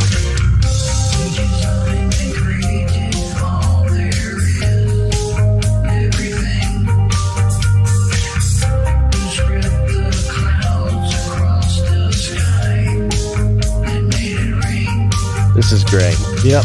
It's a lyric video, so the lyrics are flashing on the screen as the song goes by here. Yep. So we'll play the whole thing at the end for those of you This viewing was it. great. I actually I reached out to Darren. I was like, dude, that last lyric video was so sick. Like, I don't want to put any pressure on you, but like, we'd love to have some more of those. And he was like, oh, yeah, I'm already on it, dude. I'm already working on it. I'm like, yes. So hopefully this would be nice to get like a nice collection of these lyric videos together for the producer's work. And of course, Marty B. Got to get some Marty B up on the lyric channel there. Thank you very much, Sir Darren. Sir Darren. The note continues, let me know what you think and if there's another song you'd like. Otherwise, I think I'm going to try and make a video for Cry Away next. There you go. That's that one's good. Yeah. I would love to see one for the space plane. What is the name of the space plane song? Let me get it for you now. It's Cosmos, something about that. Wives in the Cosmos. Children in on the space plane. Yeah. Well, let's send that over to Sir Darren. Clankanifius, if you're listening, help remind us to send that song over to Sir Darren so he doesn't have to pull the songs off the podcast. Yeah. Please don't worry if it's too late. No, it's fine. And then P.S. I've been working on ideas, 3D art for the supply drop too. Ooh, Darren S. Okay, Darren S. Getting at it. Yeah, so thank you very much. And indeed. That's it for the art. I think we have part of a microfiction. Microfiction. Microfiction. I didn't see one from Runk Smash today. Okay. I didn't look, but I can look. Yeah. But why don't you look while I do this one? What do we got? Oh, we got the last part of Stephen S's. Stephen S, yeah. Stephen S, right. Yeah, here we go. Stephen S. They will gladly give me their fertilized eggs for just one perfect specimen. And what of the rest? They will become my army of 3-foot minions. Or how about the next special entree at Le Pierre's? How delicious, agrees Dr. Diablo.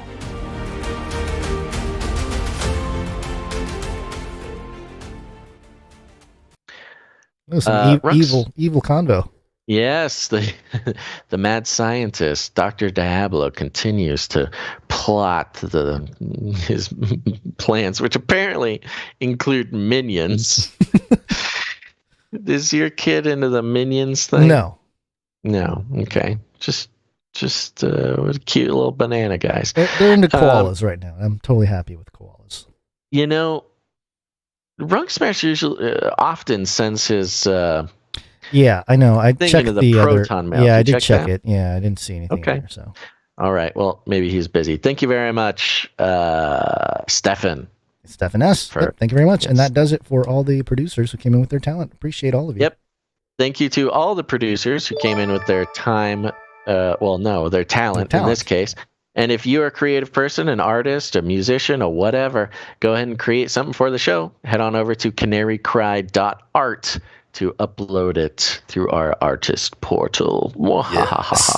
Portal. Oh boy. All right. Well. All right. Take me away, Gons. But as the days of Noah were, so shall also the coming of the Son of Man be. Yes. It is time to talk about supercomputers. dailymail.co.uk. Earth could face a mass extinction by 2100. That's the year 2100. Supercomputer predicts more than a quarter of species will die by the end of the century. Doesn't really sound like my problem. Yeah. Whoa, bro. Why you got to be so timist? Why are you a nowist? Think about the future, man. I think we could workshop that. I think you're onto something. Earth faces a mass extinction by 2100 that could wipe out more than a quarter of world biodiversity, a new study warns. Australian and European scientists have developed a virtual Earth to better plot global extinctions caused by climate change. Of course they did. Climate change. Where's my climate change? Oh, man. Oh, here it is.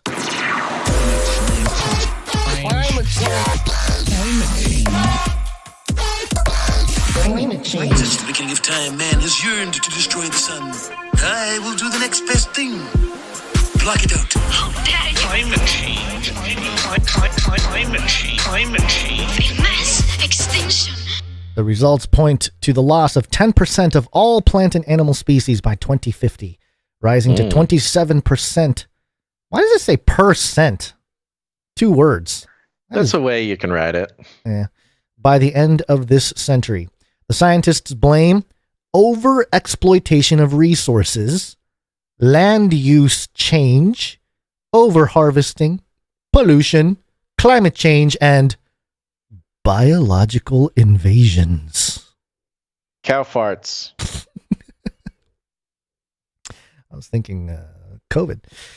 The study was led by European Commission scientists Giovanni Strona and Professor Corey Bradshaw at Flinders University, Adelaide, Australia.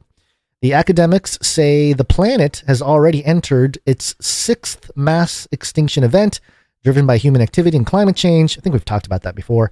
According to the International Union for Conservation of Nature Red List, more than 42,100 species are threatened with extinction. Quote, children born today who live into their 70s can expect to witness the disappearance of literally thousands of plant and animal species, from tiny orchids and the smallest insects to iconic animals such as the elephant and the koala. Oh no, not the koala. I just said how my kids are into koalas. That would not be cool. Oh no. Using a supercomputer, the scientists created a world with more than 15,000 food webs to predict the fate of interconnected species. They say the tool, quote, can map extinctions everywhere on Earth and predicts a grim future for global diversity, confirming beyond a doubt that the world is in the throes of its 6th mass extinction event. A supercomputer simulation proves beyond a shadow of a doubt. This is why we're all doomed, because when these computers get put in charge of making decisions for society, they're going to weigh the options It's going to be proven beyond a shadow of a doubt, which is absolutely ludicrous. And they're going to start, arranging society at a governmental level towards saving 27% of the species, which will probably require the elimination of a bunch of humans. But you know what? The robots know best. Well, this approach is better than before, Basil, because past approaches to assessing extinction trajectories over the coming century were flawed because they did not incorporate co-extinctions, the researchers say. Co-extinctions, you know what those are? I don't know what. They refer to species that become extinct because others on which they depend succumb to climate change or changes to their habitat. So it's like a climate change contagion effect. Yeah. I like the implication of that sentence. Other models were wrong. Right. Meaning this one is absolutely correct. Yep. Give us money. Give us money. Yeah. And I don't know that. Does this one thing about co-extinctions, it kind of sounds like secondhand smoke to me. It's kind of like, all right, well, secondhand extinctions due to climate change. Quote, think of a predatory species that loses its prey to climate change, said Professor Bradshaw. The loss of the prey species is a primary extinction because it succumbed directly to a disturbance. But with nothing to eat, its predator will also go extinct. Yeah. The wolves will have nothing else to eat. Or imagine a parasite losing its host to deforestation, or a flowering plant losing its pollinators because it became too warm. Every species depends on others in some way. Co-extinctions, they say, is now recognized as a major contributor to global biodiversity loss, strongly amplifying the effect of primary factors such as climate change. For the study, their virtual Earth showed species linked by who eats whom, and then applied climate and land use changes to inform future projections. The model doesn't produce a replica of Earth, but instead aims to build an ecologically plausible Earth, the team say. Yeah. What? Because our Earth is not ecologically plausible. We got to make an Will somebody just think of an ecologically plausible situation?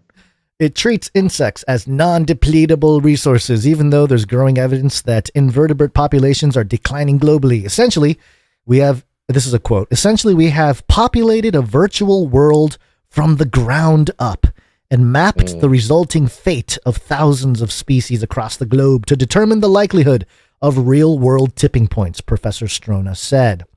And that before I go on with the article, just another reminder that on episode 025 of Canary Radio, back in August of 2012, Basil, that is over 10 years ago, we talked about this, we bring this episode up every so often, this sentient world simulation, where, we talked about how they have a database with the virtual version of us, you and I, running around and, putting in all sorts of tests to see how the world will react to certain situations or circumstances. I mean, that's kind of what they're doing with the project here. It's about time. I mean, they got one for controlling populations. They might as well have one for controlling the wildlife or whatever. Yeah, we can then assess adaptation to different climate scenarios and interlink with other factors to predict a pattern of co-extinctions. They tested multiple shared socioeconomic pathways, SSPs, modeling by the Intergovernmental Panel on Climate Change, that shows different ways in which the world could change. For example, an SSP scenario called SSP2 is described as middle of the road because its trends do not shift markedly from historical patterns. Oh, okay. So if we're on the trajectory we're on now, we're fine. Researchers found global biodiversity losses to be at 6% by 2050 in the scenario, rising to 13% by 2100. However, in the worst case scenario, known as SSP5, they found this rose to 10% by 2050 and 27% by 2100. Overall, co-extinctions will raise the total extinction rate of the most vulnerable species by up to 184% by the end of the century. Whoa, more than 100%. It's gonna not just kill every species, it'll kill non-existent species. Yeah, it's pretty impressive, actually. The team's results, quote, suggest a much greater loss than previously anticipated. the continued quote, the bleakest time for natural communities might be imminent, and the next few decades will be decisive for the future of global diversity, they say. The study, published in Science Advances, comes as the 2022 United Nations Biodiversity Conference, COP15, is held in Montreal, Canada. Countries have agreed a historic deal to protect nature that pledges to secure 30% of the planet as a protected zone by 2030. Wow, they want a third of the planet as protected zone? I mean, we ain't using it. You know, it's what a coincidence that this comes out just in time for the big meeting where everybody decides what gets funded and what doesn't.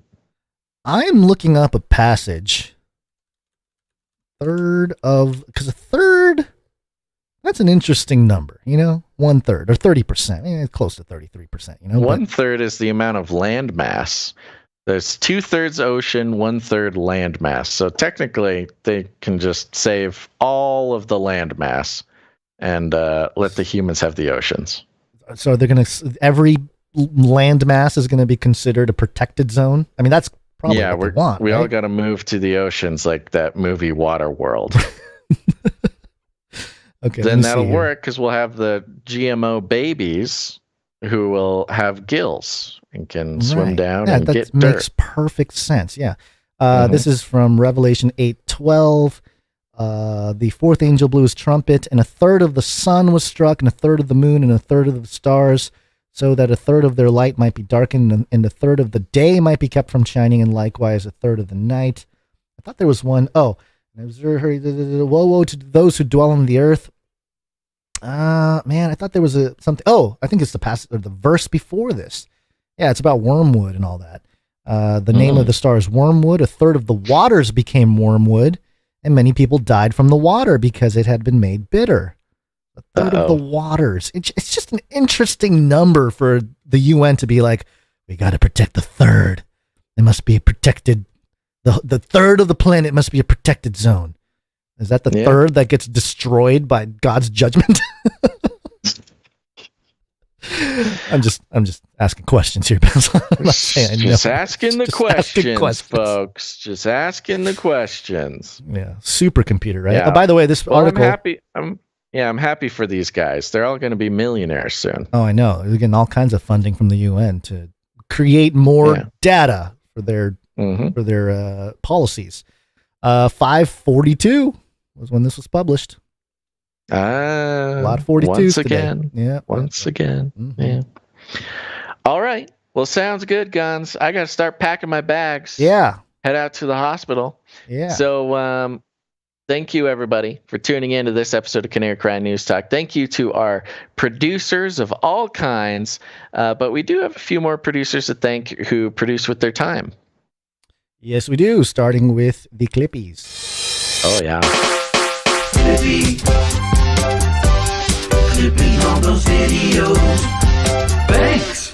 Thanks. That's right. They clip out the videos. We are making a plan for making these clips available now that the Clips channel has been suspended until February or something. But thank you to Emsworth and Faye Liverin for your very hard work. It means a lot to us. Thank you very much. And of course, that would be very hard to do if it weren't for the timestampers. The timestampers going through very meticulously and timestamping out the whole episode, making sure that it's easy to navigate, both for the Clippies and for the regular passers-by. And for last episode, 473, I want to thank Jade Bouncerson. Timestamp, it's hard work. Timestamp. Thank you, Jade Bouncerson. That's right. Thank you, Jade Bouncerson, for your work. Of course, thank you to our social media gal. The social media consultant. Thanks so much. Social media, follow us. That's right. Dame Miss G, the OV in the Deep Rivers, making sure that all our art gets up onto the social media accounts. We appreciate that very much. Thank you. Make sure to check out CanaryCryMeetups.com. Canary Cry Meetups. That's right, canarycrymeetups.com. You can see all the meetups going on in the world. It's not a whole lot of meetups during the holidays here, but if you want to have a meetup near you and find some other people who listen to the show, fellowship, it's a very important thing to do. You can go ahead and email us at canarycryradio@gmail.com. Let us know you want to hold a meetup, pick a time, pick a place, and we'll be happy to advertise it to the world. We'll see you at the meetup. This is fun!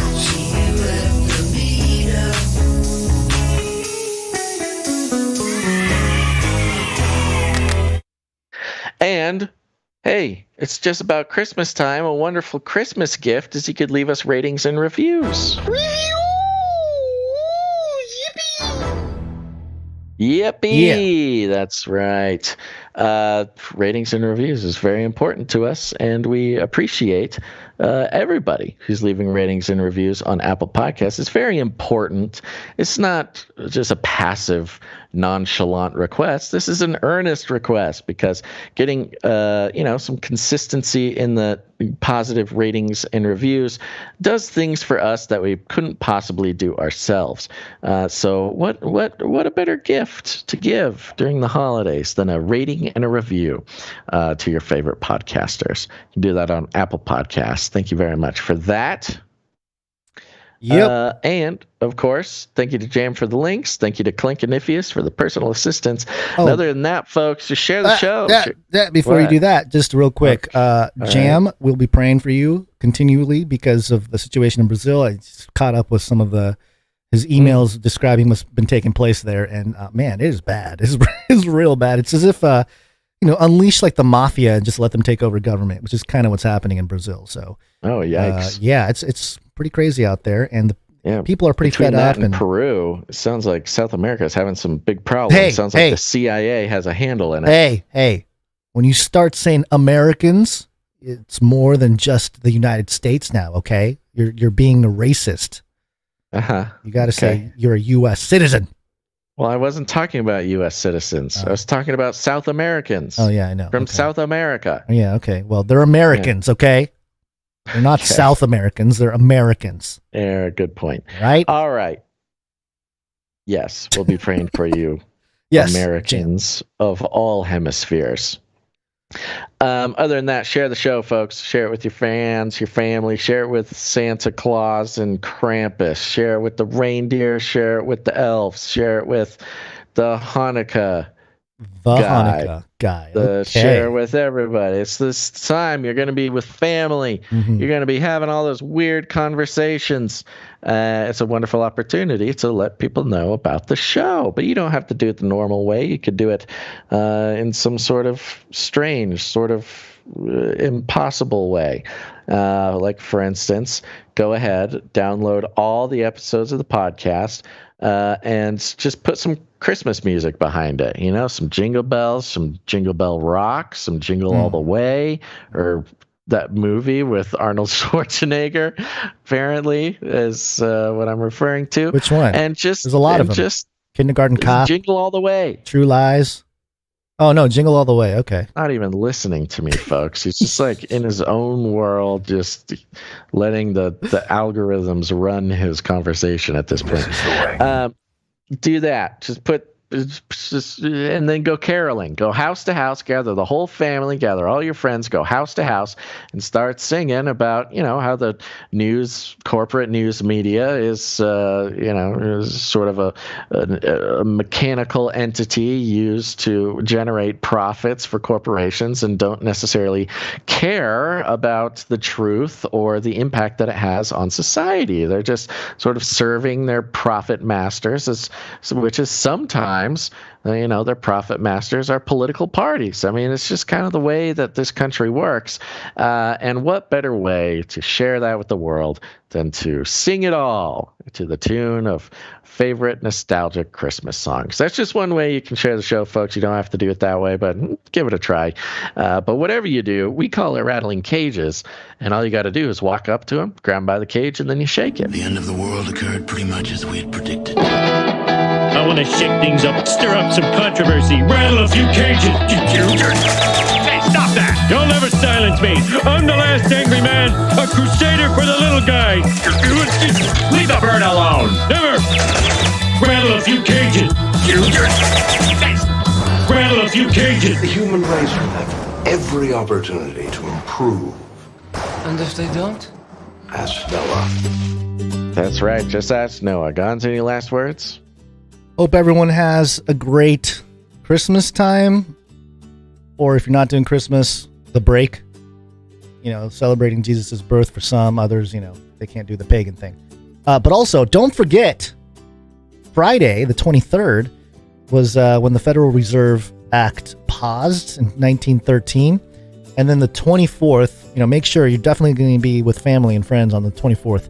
Just remember to say happy birthday to Daddy Fauci. His birthday. Oh, right? Oh, that's nice. Just missed the Jesus birth, you know, or at least the pagan version of the Jesus birth. He's so close. And then on Sunday, on Christmas, 25th, Justin Trudeau's birthday.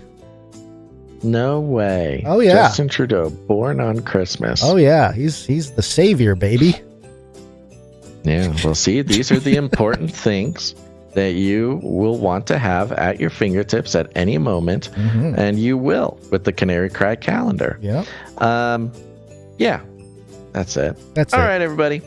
Thanks for listening to this episode of Canary Cry News Talk. Make sure to tune in next time, but until then, think outside the cage. See ya. Volume. Here we go. Remember, reality is an illusion. The universe is a hologram. Buy gold. Buy more.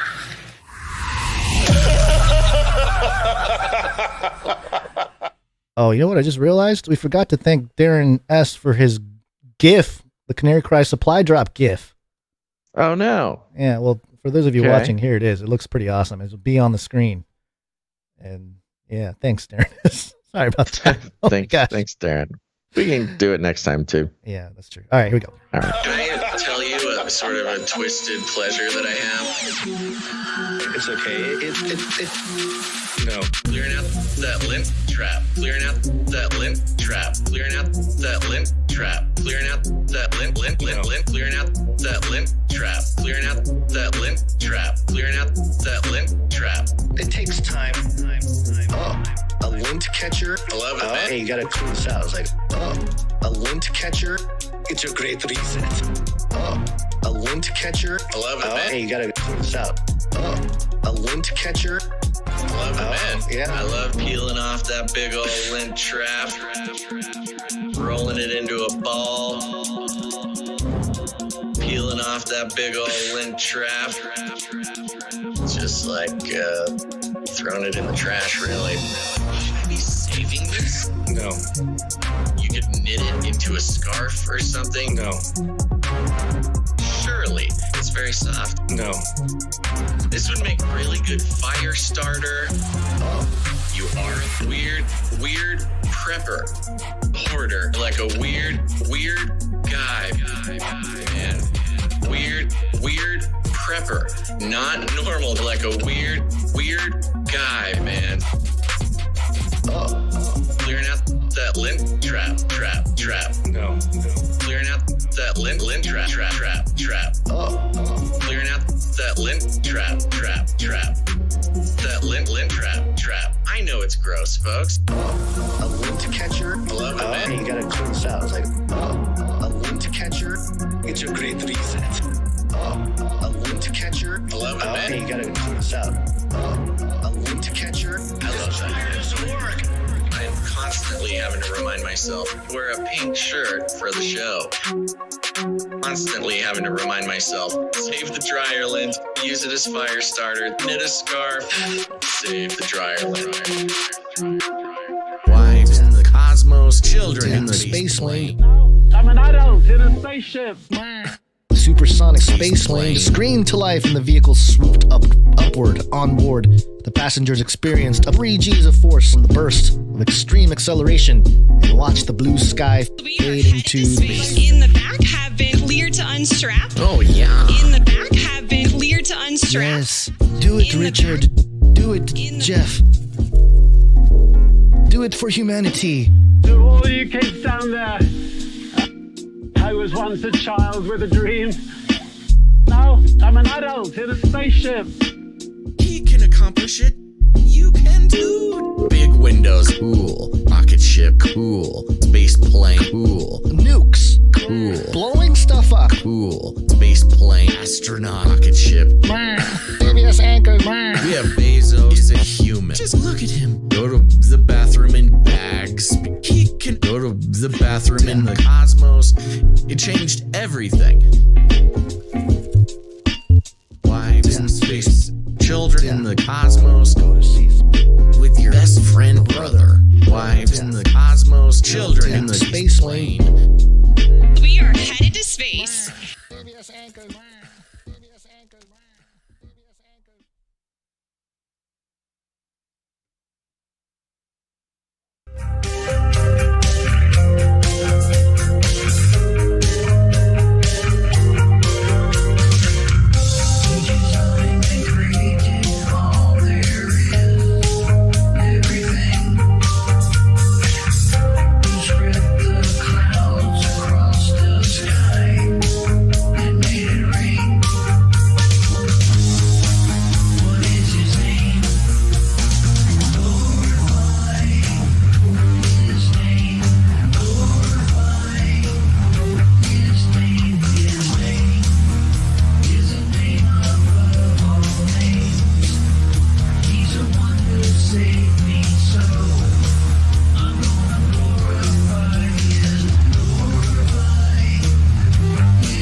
Armageddon's on the way.